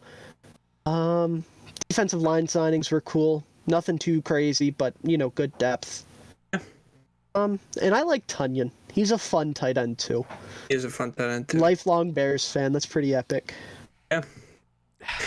Elbows. But moving into the very lengthy draft class that the Bears put together this year, we talked about Darnell Wright. Miller ran his Darnell Wright rant, so... and some other notable guys. I mean, we talked about Gervin Dexter a little bit. Roschon Johnson, we're not really necessarily going in order here, but Roschon Johnson is a guy who Miller likes a lot. I like a lot. I think it's a great. I think it's a great move for them. Probably their best day 3 pick. I think I'm not going to meet easily. I think he was their best pick. Period. Probably, in my opinion, in terms of value. Just purely talking in terms of value. For me, yes, but I think there's an argument to be made just because Roschon for me was like a late day 2, late 2nd round, early 3rd round, and you got him in the 5th round. Stevenson was like late 1st, early 2nd, and you got him in the late 2nd. So just in terms of pure value, I think he is, but I mean, Stevenson's awesome. Fair. Picks are fucking awesome. Yeah, Roschon Johnson is a great pick, and then Sure, RB1. Just mentioned him, Tyreek Stevenson, a physical corner, and a corner, nonetheless. That's Arguably really the best all they need press him to corner be. in the draft. Terrell Arguably the Smith. best press corner in the draft. They need. Geek, do you like Terrell Smith? Is this the guy you like? He was not like incredibly. He was fine. He's just injury prone a little bit. Yeah, he's somebody that I admittedly didn't get to until after the draft, so I was kind of looking at him from a unfortunately biased perspective, so I can't That's true. give a fully unbiased opinion. But like, He can be a good rotational corner for you because you need depth at corner, and he should be pretty good. Like he probably is not going to be a starting bound. He's probably not going to be a starting boundary corner ever for you. But you probably don't need him to be. That's the point of Stevenson and Johnson. So, like... Yeah, no, if we re-sign JJ, we don't... He's a rotational piece, and he's going to be good for you. Hopefully. If he's our CB4 going forward, then I'm chilling. And he should be. I think he could... Personally, I think he could give Kyler a run for CB3, but... Well, can he play inside? I don't really know. I don't think he ever did. That's the issue there. So... Right. That's all Kyler is. That's is true. Nickel. I just mean cornerback 3, like the 3rd best corner on your roster. I get you. Yeah. We talked about Dexter a little bit, but talking about their little double up action on defensive tackle with Zach Pickens, who I was a decent fan of. Miller, I don't know how you felt about him coming into the draft. I forget where he ranked, but I think that's a good pick as well. It's another he was like defensive line. My DT 7 or 8. Yeah, like I said, if he can be a run defender, I'll love him. I'll absolutely love him. Yeah. Tyler Scott was personally one of my favorite picks from the Bears total. Tyler Scott's a sick receiver. I'm so happy. A lot. Dude, I think the thing I like the most about the Tyler Scott pick is the Bears looked at their draft class last year, said, yeah, we fucked up with Valus. Just got a guy who can do everything Valus does but better and also run routes good. So, like, that's awesome in the 5th round. Because Scott's a legit 3-level separator. And you can work him on, like, pop passes and end arounds and whatnot. And you can just kind of tell Valus to go play in the field somewhere. Tyler Scott can be your wide receiver 4. And if Claypool doesn't work out, can be your wide receiver 3. Fair enough. Fantastic pick in the 5th round. Yeah, we talked about some of their free agent signings. And what do you think about a second Sewell?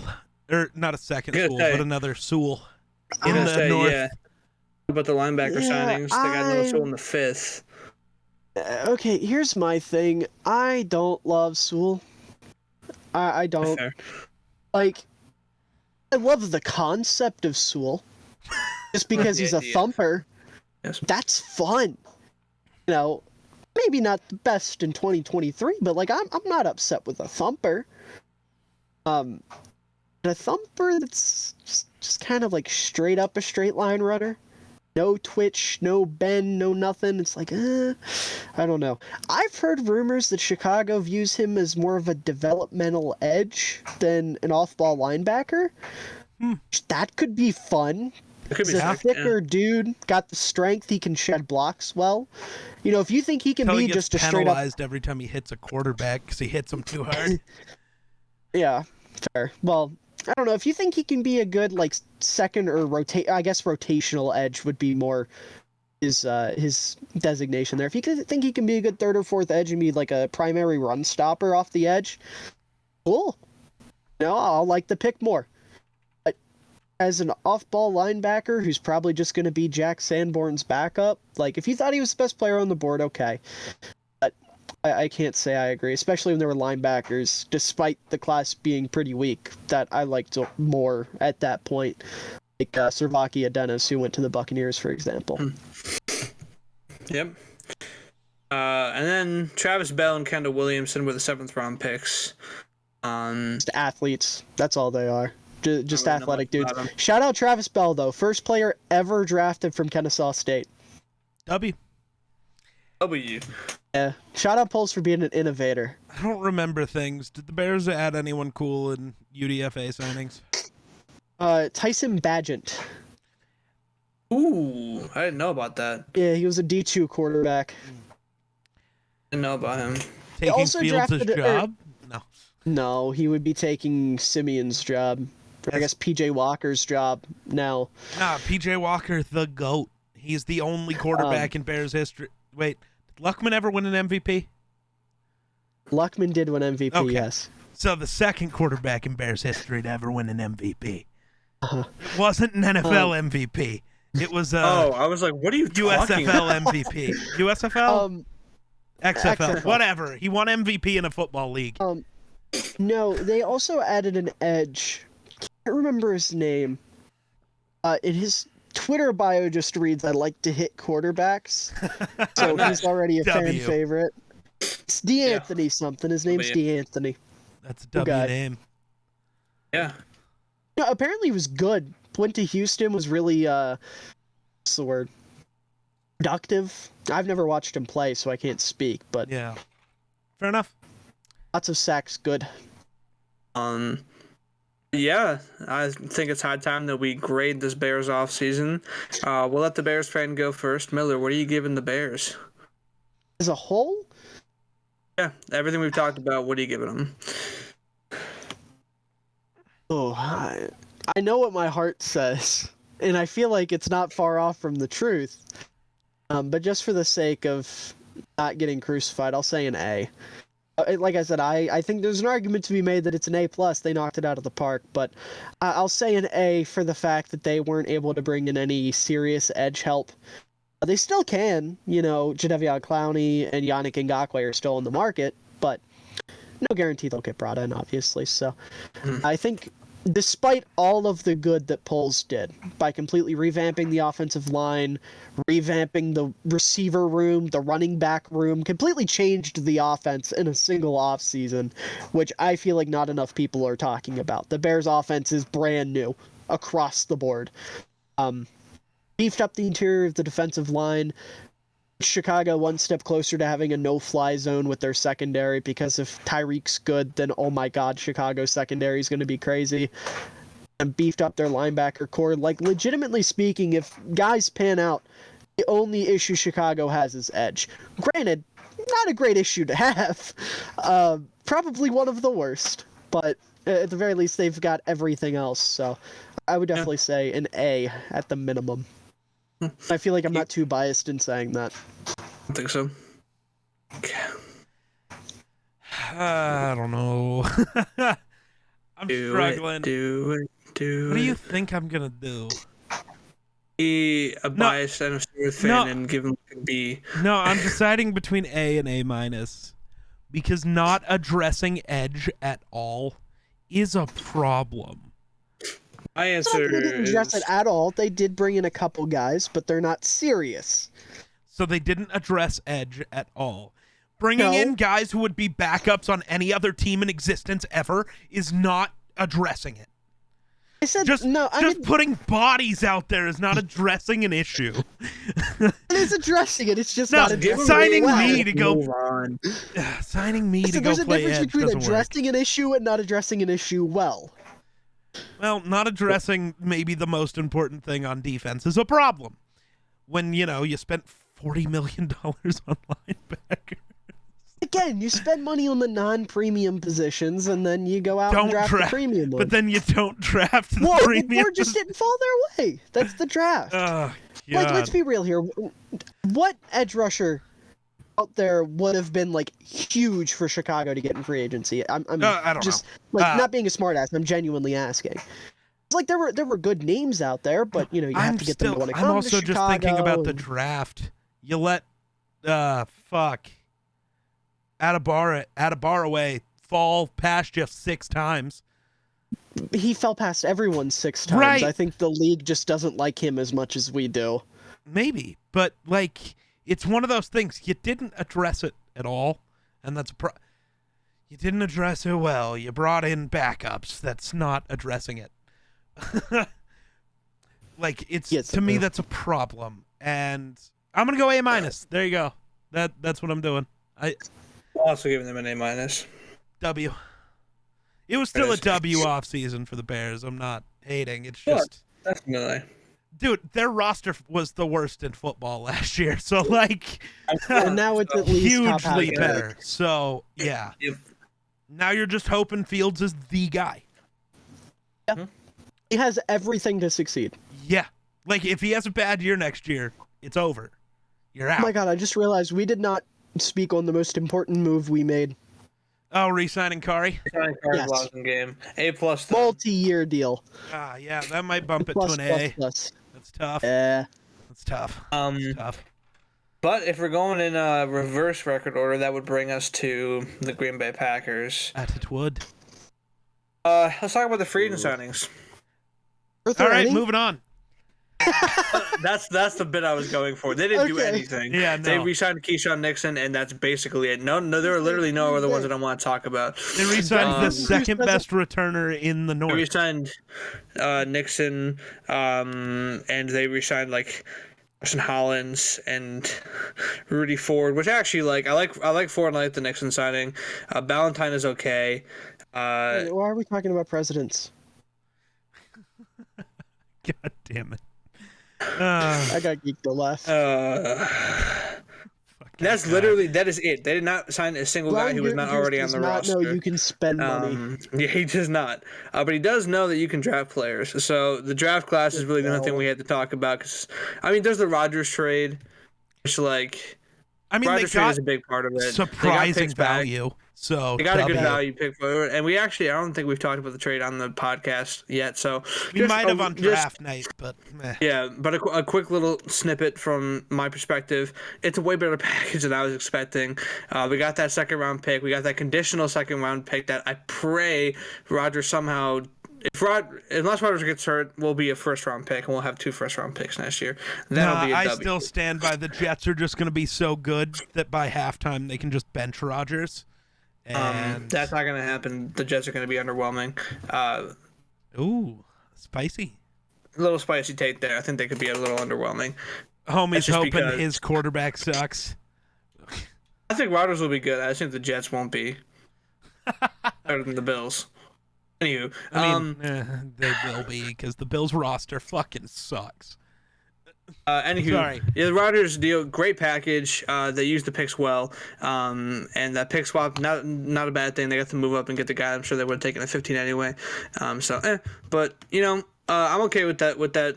I actually think that was a very good trade, and it needed to happen. That's the most value they would get out of Rodgers. Period. I mean, if they were to wait till next year, it would have gone down. But looking at their draft picks, obviously in the first they took Lucas Van Ness. I'm okay with it. I honestly am. I said this on draft night when it happened when we were streaming. I think that his versatility as a defensive lineman being added to a defensive line that's pretty shallow. He adds power to a defensive line that outside of Gary didn't really have much. Like I said, he converts his speed into power really well. He doesn't have a ton of moves in his bag, but that makes him a key guy to get kicked inside or just be a rotational pass rusher. And again, adding depth to a shallow defensive line with a guy who has a lot of potential as a pass rusher, I think is a good move. And so I'm not entirely against this pick. Maybe the value at 13 isn't the best, and I do agree with that take. But yeah. I disagree with that. I think at this point the only edge rusher I liked more than LVN was Nolan Smith. Right. And as much as I know Geek will disagree with me on this, I understand passing on him for the size thing. I get it. I wouldn't have made the move personally. Not something I would have done, but I at least get it. I stand by. If we're going to say size concerns don't matter for fucking Bryce Young, they don't matter for anyone. Watch the fucking tape. And that's my issue. Watch the tape. Nolan Smith arguably had the best tape in this class. The only guy that's close is Tyree, and he's just a freakier athlete. That's it. Higher ceiling, but Nolan better tape. I don't get it. I don't get taking the worst player because he fits the size mold. Fuck you. That's stupid. I also think Van Ness fits in Green Bay a little bit better than Smith does. Yeah, maybe. That's valid. That's valid. That's valid. Also, or not. Van I don't Ness, care. But like Jake pointed out, you get the added potential of if he doesn't work out at edge, make him gain 15 pounds and kick him into 3-tech. Yep, exactly. There's a lot of good with Van Ness, especially for a team like Green Bay, who we have seen take project edge rushers in the past, namely Rashawn Gary, and turn them into freaks. So, I hate it. It shakes me to my core that one of my favorite players and my favorite player's girlfriend's boyfriend is now, favorite player's sister's boyfriend. Shut up. Cole Kmet's girlfriend Shut up, banging Van Ness. That's tough. I want to point out, I knew who Frankie Kmet was before anybody else. Sounds weird. She came up on my TikTok For You page one time. Hey, yo. Dude's a stalker.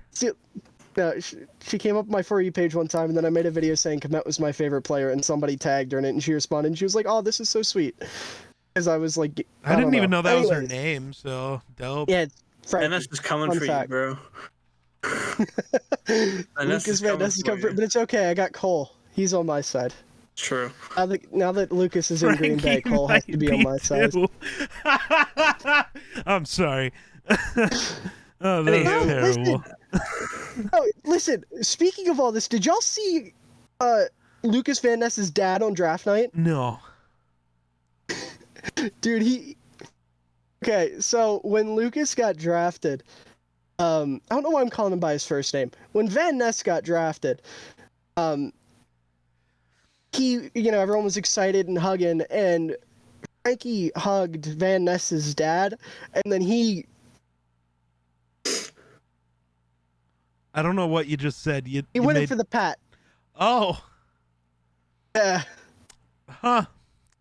Alrighty. I don't... But anyway, glad we Van talked Ness about that. pick. Van Ness, sick pick.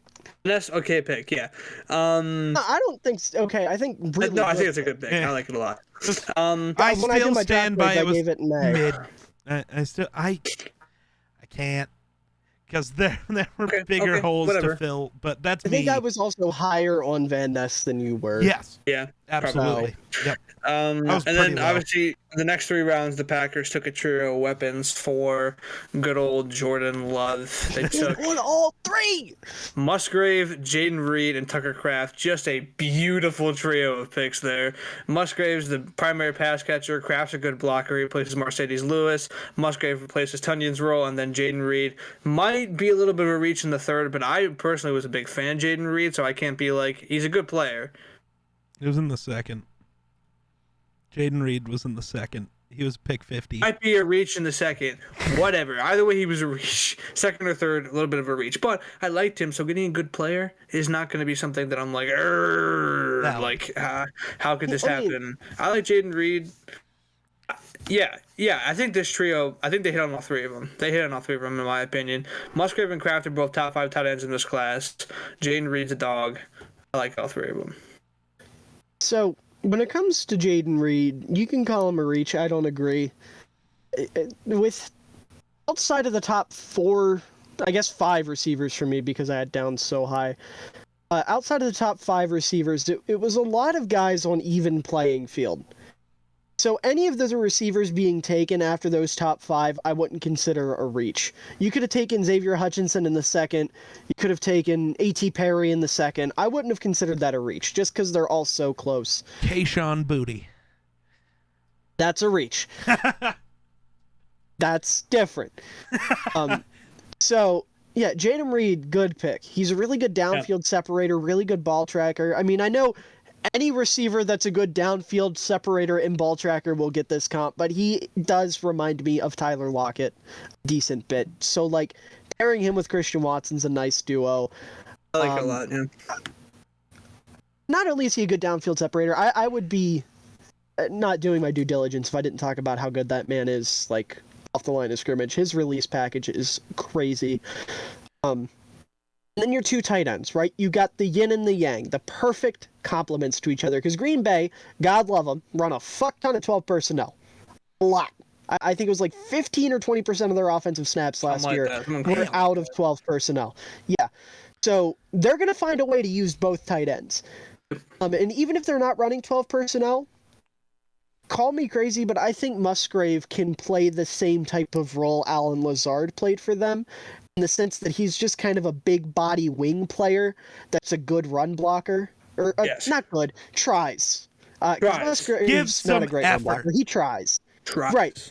He blocks about as good as a receiver would block, so it's Kraft fitting. is the blocker out of the 2. Yeah. Kraft, I've said before, is a poor man's Cole Kmet, and to everyone else that sounds crazy. To me, that's praise because of how much I like Kmet.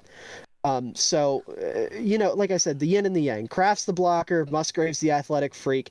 Unlike Laporta, who is a similar player, he can actually catch consistently and at least tries to block, so there's that. He is coming off that injury. I know he missed time his senior year. I think a good chunk of time, if I'm not mistaken, or maybe I'm mixing him up with somebody else. Okay. Yeah, so that's an issue, but I think as a whole, that's a good duo. And while Musgrave kind of refines himself a little bit, Kraft is about as refined as you're going to get out of a tight end prospect, which is nice because he'll be like a plug-and-play safety blanket for Jordan Love right away. And also, much love to him, but when Josiah DeGuara is your tight end 1, taking 2 tight ends is great. He's a fullback anyway. So. Yeah, that's good process. Yeah, that is really good process because you went from no tight ends to 2. So, big ups. Big ups. Yeah. Colby Wooden liked Colby Wooden pick a lot. I didn't. Really? You Yeah. might not have, Miller. I'm not sure you were too high on him, but I was a fan of Colby Wooden. Who was the other defensive lineman they drafted later on? Carl Like the Brooks. 5th round. Carl Carl Brooks. Brooks is I loved Colby Carl Wooden, Brooks. but better. They're the same type of player. It's just Brooks is better. Like they missed on the Wooden pick, in my opinion, but they made up for it with Brooks. Yeah. So I can't be too mad. Yeah, I mean those two were good. Tavian Wicks is okay. It's just another depth piece of receiver. Good run blocker. Good. Green Yeah, Bay receiver through and he's a through. good blocker. Makes sense. Carrington Valentine in the 7th, they added a corner. I like that. They got the kicker. Anders Okay. Carlson, baby, the face masked singer, or whatever that was. He was on the Masked Singer. No, it was a bit they did at Auburn where they had their players do masked singer, but with a face mask. Oh, okay. So it was like the face masked singer, and he sang, and they played it on the jumbotron, like in between plays. Lou Nichols. I don't know if either of you guys watched him. He was productive in 2021, so there's that. You look like you're getting ready to say something. You've skipped their biggest pick. QB1 Sean Clifford. John Clifford is not that bad of a quarterback, and they needed to back up for Jordan Love. Don't care. They need a guy to replace Jordan Love when he's bad. As somebody who had Sean Clifford as their QB 11, taking him in the 5th round is basically taking your pick, pulling it up in a ball, wiping your ass with it, and throwing it in the trash can and letting the the team reason why I behind you skipped pick. it. I don't care. He's not good. I do not care. I'll say this. Maybe we're all missing out, and maybe this is some massive brain decision by Brian Gutekunst to be like, hey, Jordan, this is how much we like you. We're going to make sure your backup sucks so you know that you are our guy. But do you forget? He beat out QB4. Oh, he beat out Will Levis. Did beat out Penn Will State. Levis in Penn State's college. not a real school.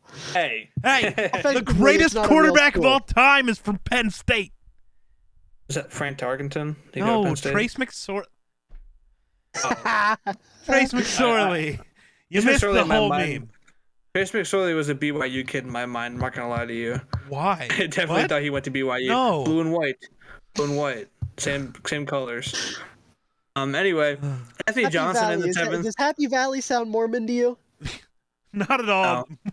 I'm not gonna say what I was about to say. Or like multiple wife valley. Anywho. That wasn't what I was gonna say, but that's a good one. Multiple W. White Valley.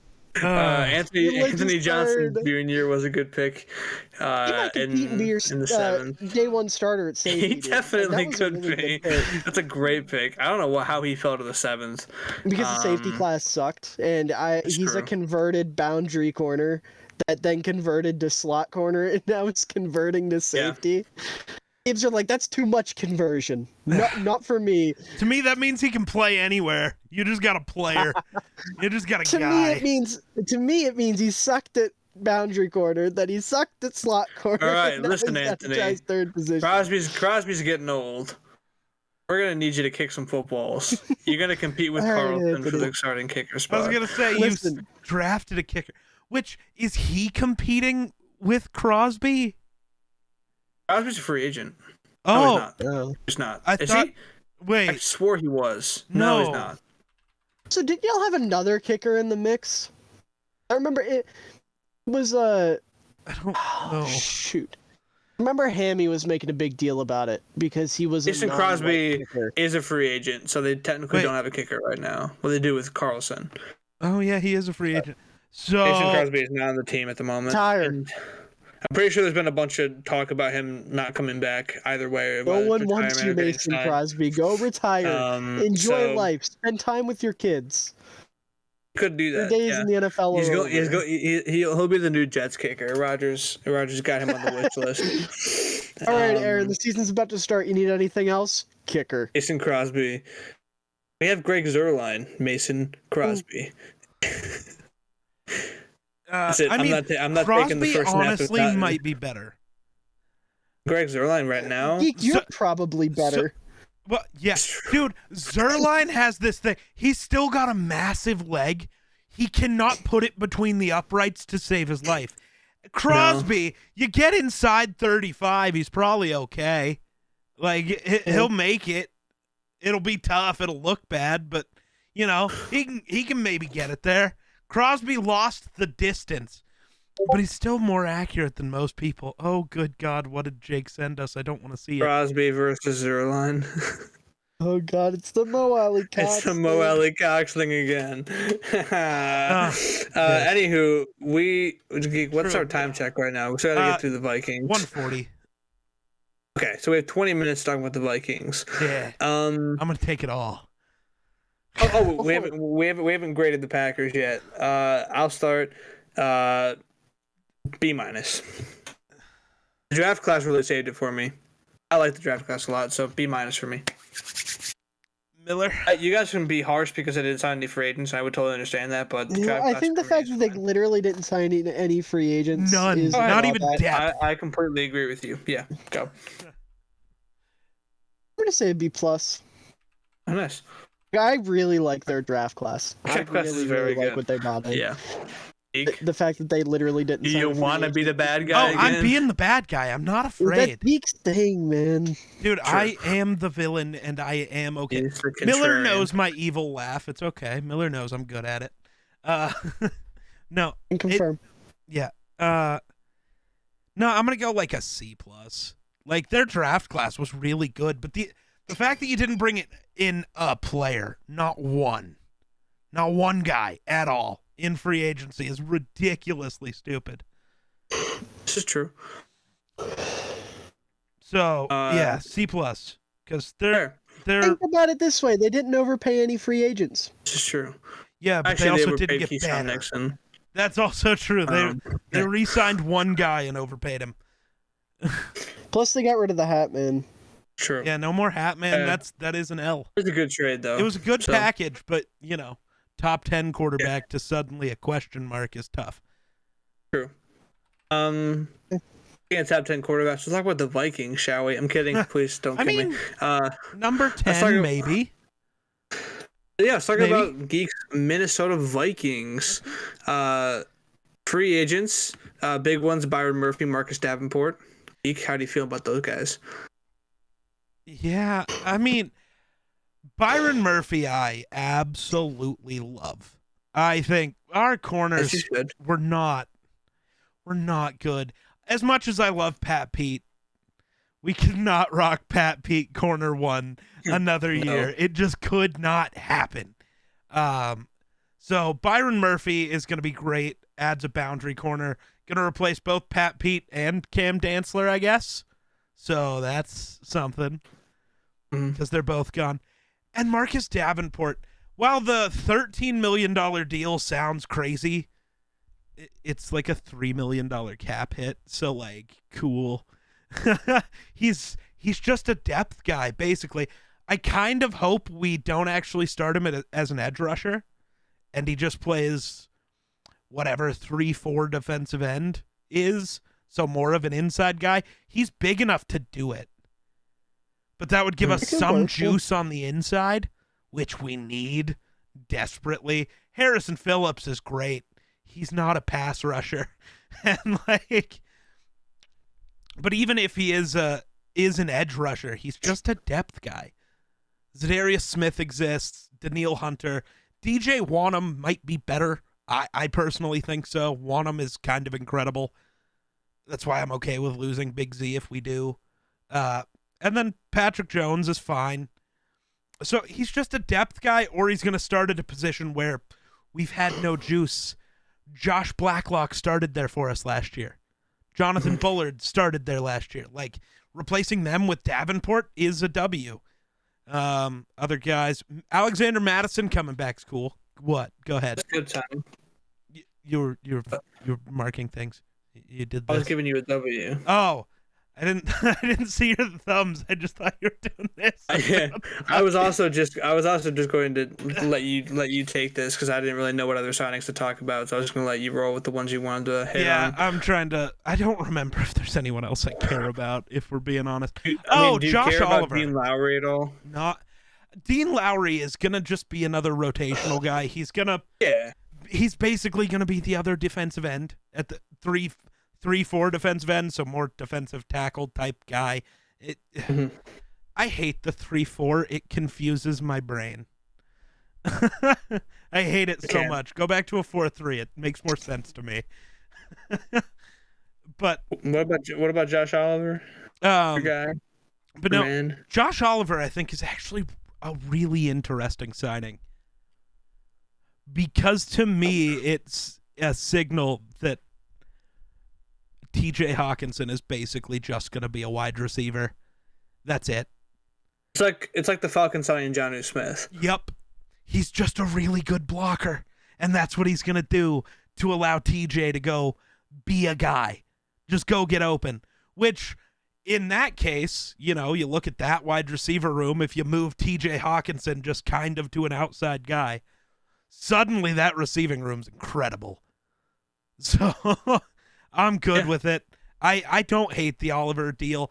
A lot of people hate the money, but we have an out after this year.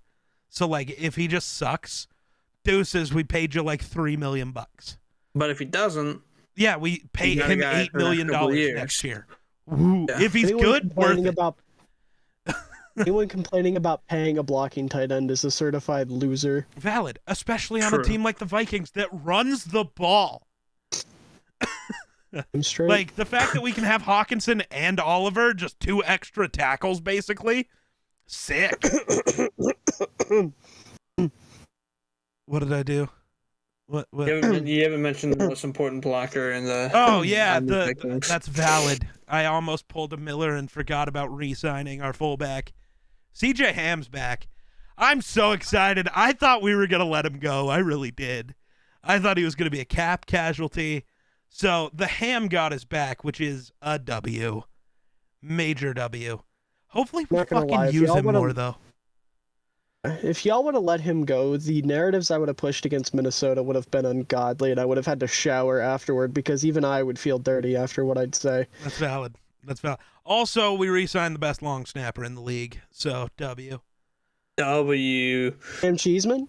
Andrew DePaula. There's the legend. Yeah. Pro Bowler last year, so. And was Pro Cam Bowler Cheeseman and All-Pro. So. Oh. I thought it was Cam Cheeseman. Nope. DePaula. That's why I said best in the world. Oh. Because he is. Though he is like 36, but who cares? You're a long snapper. You play like 8 snaps ever. So. Yeah. Pat Scales is like 40, so I feel Might be the best, but he's not the funkiest, that's for sure. That goes to Pat Scales. But yeah, that's the Vikings free agent class. This draft class also was a class of players drafted into the Vikings. And it was.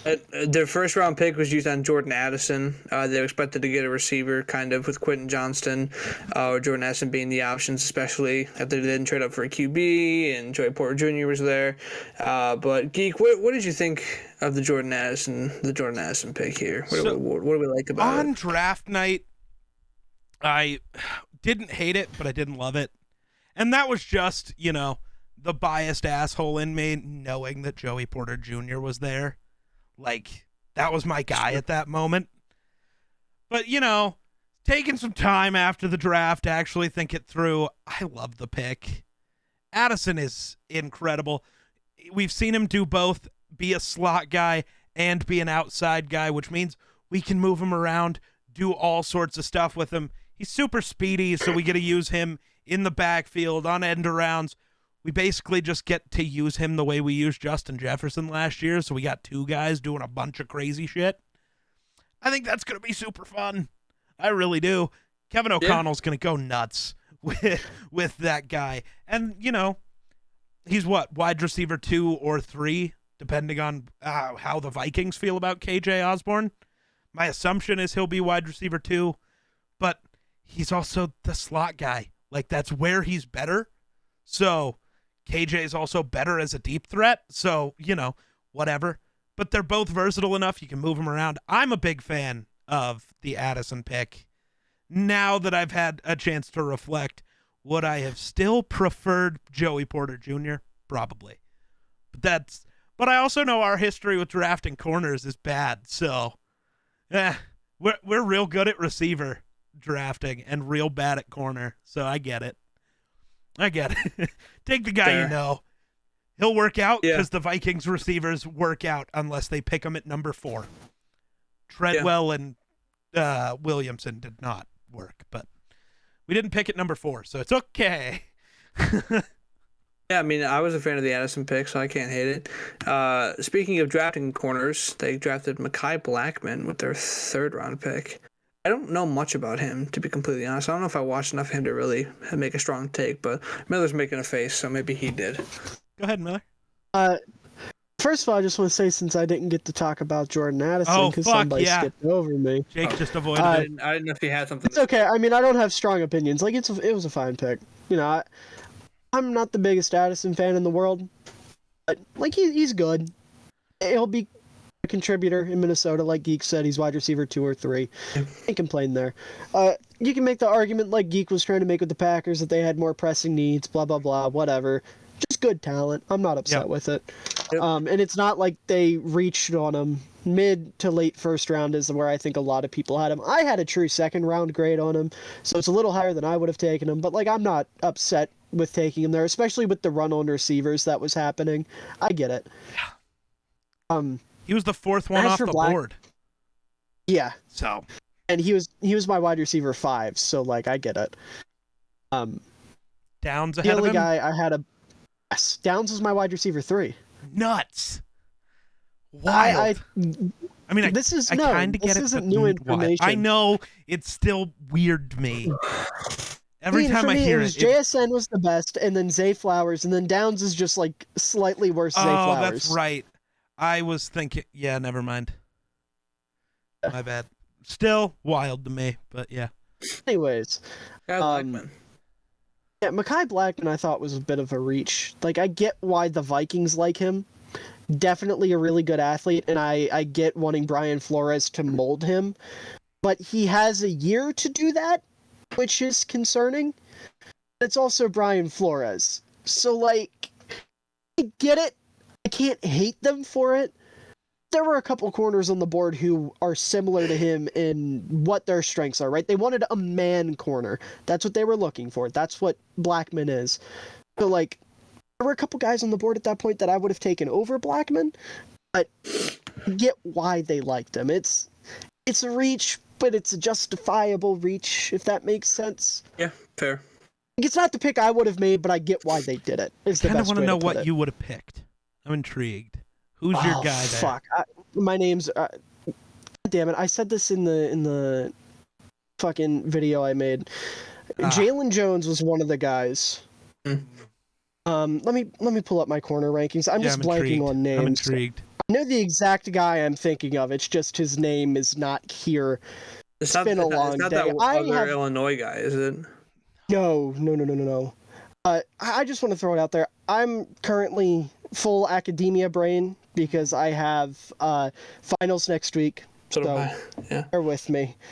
You kids in your school. Put it this way. It was Blackmon that the Vikings drafted, right? Because there's 2 Mekhi's, and I just saw that. Mekhi Blackmon. Yeah. My head up. Yeah. So I had dudes like Keely Ringo above him, Darius Rush. I mean, there were quite a few guys, but Keely Ringo and Darius Rush were probably the big 2. Jalen Jones also kind of in that conversation, although you kind of pick your poison on those 2 because I think they were pretty similar. Like, I had where did I have Blackmon ranked? He was my CB21, and I had a 6th round grade on him. So yikes! Who did not like Mekhi Blackmon? I get why the Vikings would, though. I was don't know. I'm a big fan of the pick, but I don't know. It'll probably work out and I'll look like a moron for questioning it because Brian Flores. But... And I don't want you to be so sure that it's only a 1-year thing with Brian Flores. The NFL no likey Brian Flores. When he makes the Vikings defense go from historically bad to, at the very least, competent, somebody's going to look at that and would say that's like fair. Brian Flores Eric now. Bieniemy exists, so I'm not going to agree. Dude's been the best head coaching prospect for 7 years. And Right, I don't disagree, but there's also not the excuses that some people like to come up with Bieniemy for Flores. That like Bieniemy's a merchant of Andy Reid or Yeah. anything like that. yeah, but there is the argument that Tua hated him, which is true, and his offensive players didn't like him, and the owner didn't love him, and then he sued all the owners. So But then we found out the owner of the Dolphins sucks. yeah, we And, probably like- should have known that. All of the owners suck. True. Virginia Hallis doesn't suck, thank you very much. She's a kind old lady. All right. But I like the Blackman pick. I'm higher on it than Miller is for sure. Yeah. Because I don't know if I had another corner on the board ranked higher than him. I'm actually 100% sure I didn't. So fan of that. I know nothing about Jay Ward. Neither do I. Well, okay. That's a Jay name Ward's I did fun. not know. So Okay, hold on one second. I gotta send a text and then let me go off because Jay Good. Ward is fun. go off because I have no clue. Okay. So Jay Ward, the best way I can kind of describe what he brings to the table is you're gonna watch that dude's highlights and go, "Holy fuck!" Because he makes a lot of highlight reel plays. Okay. Then you're gonna watch his tape and you're gonna go, "Oh," because he's not consistent by any means. I think one of the big things with him is discipline. He's like a handsy guy and is out of place and things like that. But it worked at LSU because he could just he was kind of like the Tasmanian devil in the sense that there was no controlling him and he was just kind of everywhere. But obviously that's not going to fly at the next level. So basically what you're doing is saying, hey, Brian Flores, here's a ball of energy and chaos. Harness it. Make it work. And I mean, it's Brian Flores again, so like he'll probably do it, and Jay Ward will be a fucking all-rookie player or some shit. Somehow all the defensive players the Vikings got, all of them end up as fucking rookie first team guys. Right. Just 100% of them. Yeah. No, Jay Ward is a lot of fun. He's another guy that's like he was essentially what he was is he was just the best player in LSU's secondary. Yeah. They were like, hey, we're gonna put you in the nickel so you can just kind of run around. And he was like, okay. Honestly, that's probably where he'll go on the Vikings.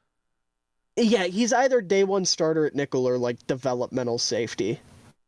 And it depends on what the plan is. Seeing as we have Cam want more. Bynum and Lewis Seen at safety as young guys behind Harrison Smith, Right. probably He's nickel. day one starter in nickel. Yeah, okay, cool. I like it. Jacqueline Roy, I'm okay with. I don't, off the top of my head, He's I can't interesting. remember them. I can't think of anybody they reached for him over. No, I don't think they reached on him. So- Roy's an interesting player. Yeah, He's another guy that's super inconsistent. yeah. His concerns me a little bit more because it's not consistent discipline, it's consistent motor. There's just some plays where he looks like he doesn't want to play football anymore, and that's obviously never great.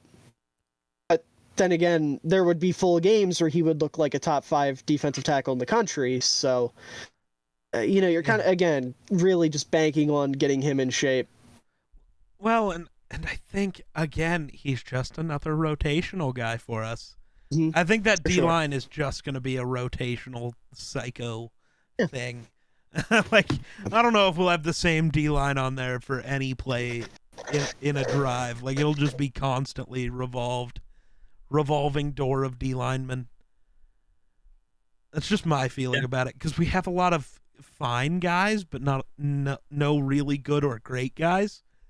So, just rotate them. So, And then the 5th, the Vikings drafted their QB1 of the future maybe. in Jared Probably not, Hall. though. Wears 16 because he's twice the player I and hate- man Kirk Cousins is. I hate that he's wearing 16 so fucking much. Why? I hate that number for some reason. Double-digit numbers for quarterbacks are fucking weird, and I hate them. I disagree. I think certain ones look good. 16 is not one of them, though. No. Yeah, no. I just, I don't. If you're not Joe Montana, no. 12 and 10 and 15 are okay. 12, 10, 15, and 18. 18 sometimes. See, the thing that I hate, I think the reason I hate it so much, we didn't have any single, oh no, we had one single digit number open, which would have been 9, which I think would have been better. Or, we could Would've just been cool. cut Jalen Reagor and give him 5. Let him wear 0. No. I hate this so much because now Ivan Pace doesn't get to wear it.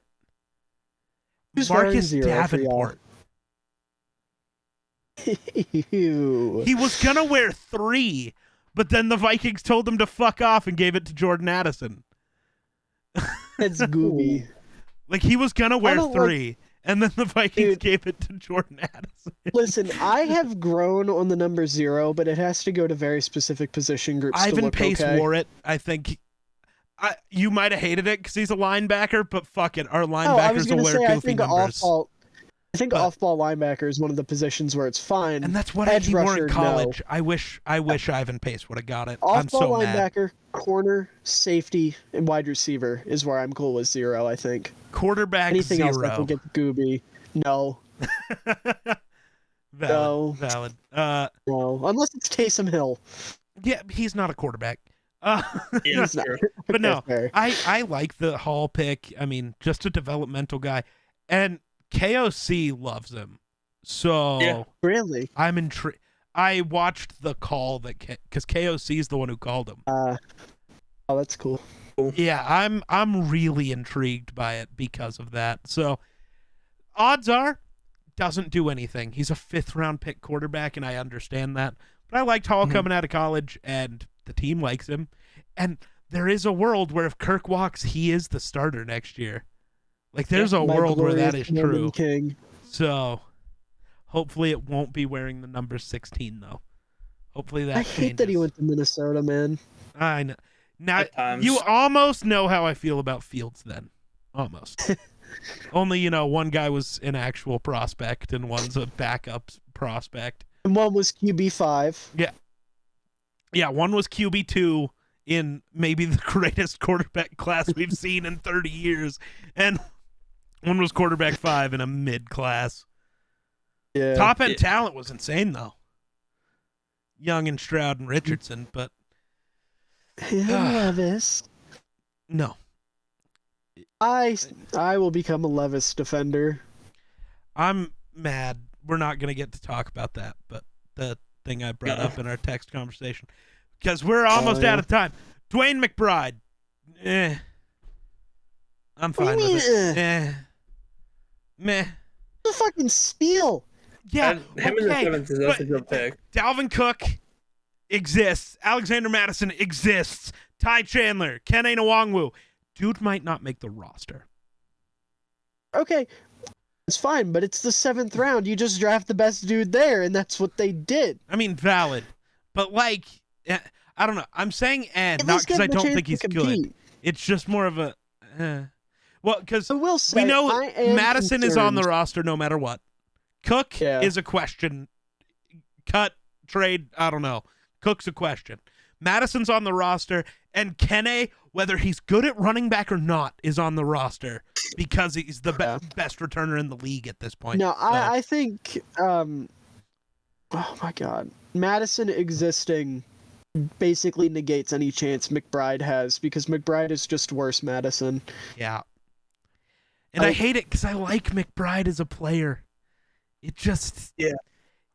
The only thing that gets me with McBride is I'm so worried about how his ball security is going to work in the NFL. Because if dude cannot hang onto the ball at UAB, then what's going to happen in the NFL? See, it's okay because the Vikings have not had a running back who doesn't have a fumbling issue in 20 years, so it's okay. Adrian That's Peterson fair. couldn't hold the ball. Dalvin Cook can't hold the ball. Dwayne McBride fits right in there. Yeah, there he is. But it's not that I don't like the pick because he's a good player. It's just more of it feels like a wasted pick because I don't see how he makes the team. Now, if Dalvin is cut, then yes, he stays on the team as running back, whatever. It doesn't really matter because it'll be Madison 90% of the time. Ty Chandler and Kene Nwangwu whenever we want to do some crazy shit with really fast guys. Like, McBride's So just what kind of going to happens exist. what happens when Madison loses his job in camp to McBride? That would be interesting, but I really don't think that happens. What happens I'm when you really trade high on Madison to the Alexander Madison. XFL? I don't think that'll happen. I think But what if? literally every team in the NFL would give us a pick for Alexander Madison. Bears wouldn't. Packers wouldn't. Outside of Neither of those Roschon, he'd be teams the need best. him. That's fair. But he'd also be better than any other running back. Like, yeah, you don't need him, but running back having Alexander Madison for a 7th round pick, just like, AJ Dillon got hurt. Cool. Alexander Madison is the next guy up is a little wild. You'd do it. The Packers might not because, inner division trading is gross. I get. But also Same the with the Vikings Bears. and the Packers and the Bears, they all trade together anyways. They don't care. Bears don't. Poles doesn't participate in your grubbery. True. But He looks down upon all of you. All right, let's grade this Vikings offseason Hey! here. Andre Carter and Ivan Pace. W undrafted free agent class. Yeah, That's Still incredible. Josh Carter when undrafted. and Pace, Dude, honestly, yeah. it's wild Both that of either them. of them did. But Yeah, but I will take it W every signings, day. and for that, I'm giving them an A+, just because of those. I'm just, W. W. You're a Vikings guy. What do you got? I think, honestly, with what we went into the offseason with, having no goddamn money and 5 total draft picks, we went into the offseason at negative $15 million and 5 total draft picks. I don't think anything too crazy happened. I'm gonna go like a B+, A-, B+. Probably B+. That just feels right. It was a good Nuggets win by offseason. 16, by the way. To lead 3-2. Anywho, I'm giving it a B+. Yeah. Valid. Feels right. I'm gonna give them a Q. What? Q. Well, Quite good. that's our show. Quite okay. So a B+. And, The Quite consensus good B+. is a B+. hold on, let me think. That would just give them the second best offseason in the North. See, that I don't agree with. Well, I guess when I'm not thinking about free agency. Hold on. Draft's too much on the brain. I can't. Yeah, I'll give him a B+. Thinking, man, That there you go. consensus. That's weird. We all agreed. I'm terrified. This is scary. Yeah, I don't like it. I'm giving him a B. I can't agree with you. I don't like it. I'm giving them an A-. Oh, fuck. That That's still it. I don't balances like it it. out to a They B+. get that. Fuck. They get an F. I'll drag it down. I'll Oh, drag God. it down. Don't do go. that. Don't do I'm that. sticking with my grade of a Q. Don't do that. All the way down to Packers a get a Q. Z. Bears get a Z. Cheers, Ryan. Packers get an exponent. Nice. W. Okay. Square Well- root of -4. Negative Z minus. They get an exponential equation as their grade. Well, that's all we got for you guys today. Enough talking about this. Yeah, we went foolery. overtime, so let's go. But yeah, well, thank you guys so much for listening to this episode of the Run the North podcast. Be sure, if you're not already, to follow us everywhere at Run the North Pod on Twitter, TikTok, Instagram, all those places. You can go follow us all individually with the link in the description. Oh, this is tragic. This is isn't new. They've terrible. been like this for Oh. like the past few Okay. I thought that just happened live, and I was like, oh. No. I was excited as hell. But Oh. you can find us all individually. Geek puts our links in the description of the episodes. Go follow us on Spotify. Give us a rate and a review on Spotify. Do everything you can to help grow the podcast. We will see you guys next week. Bye.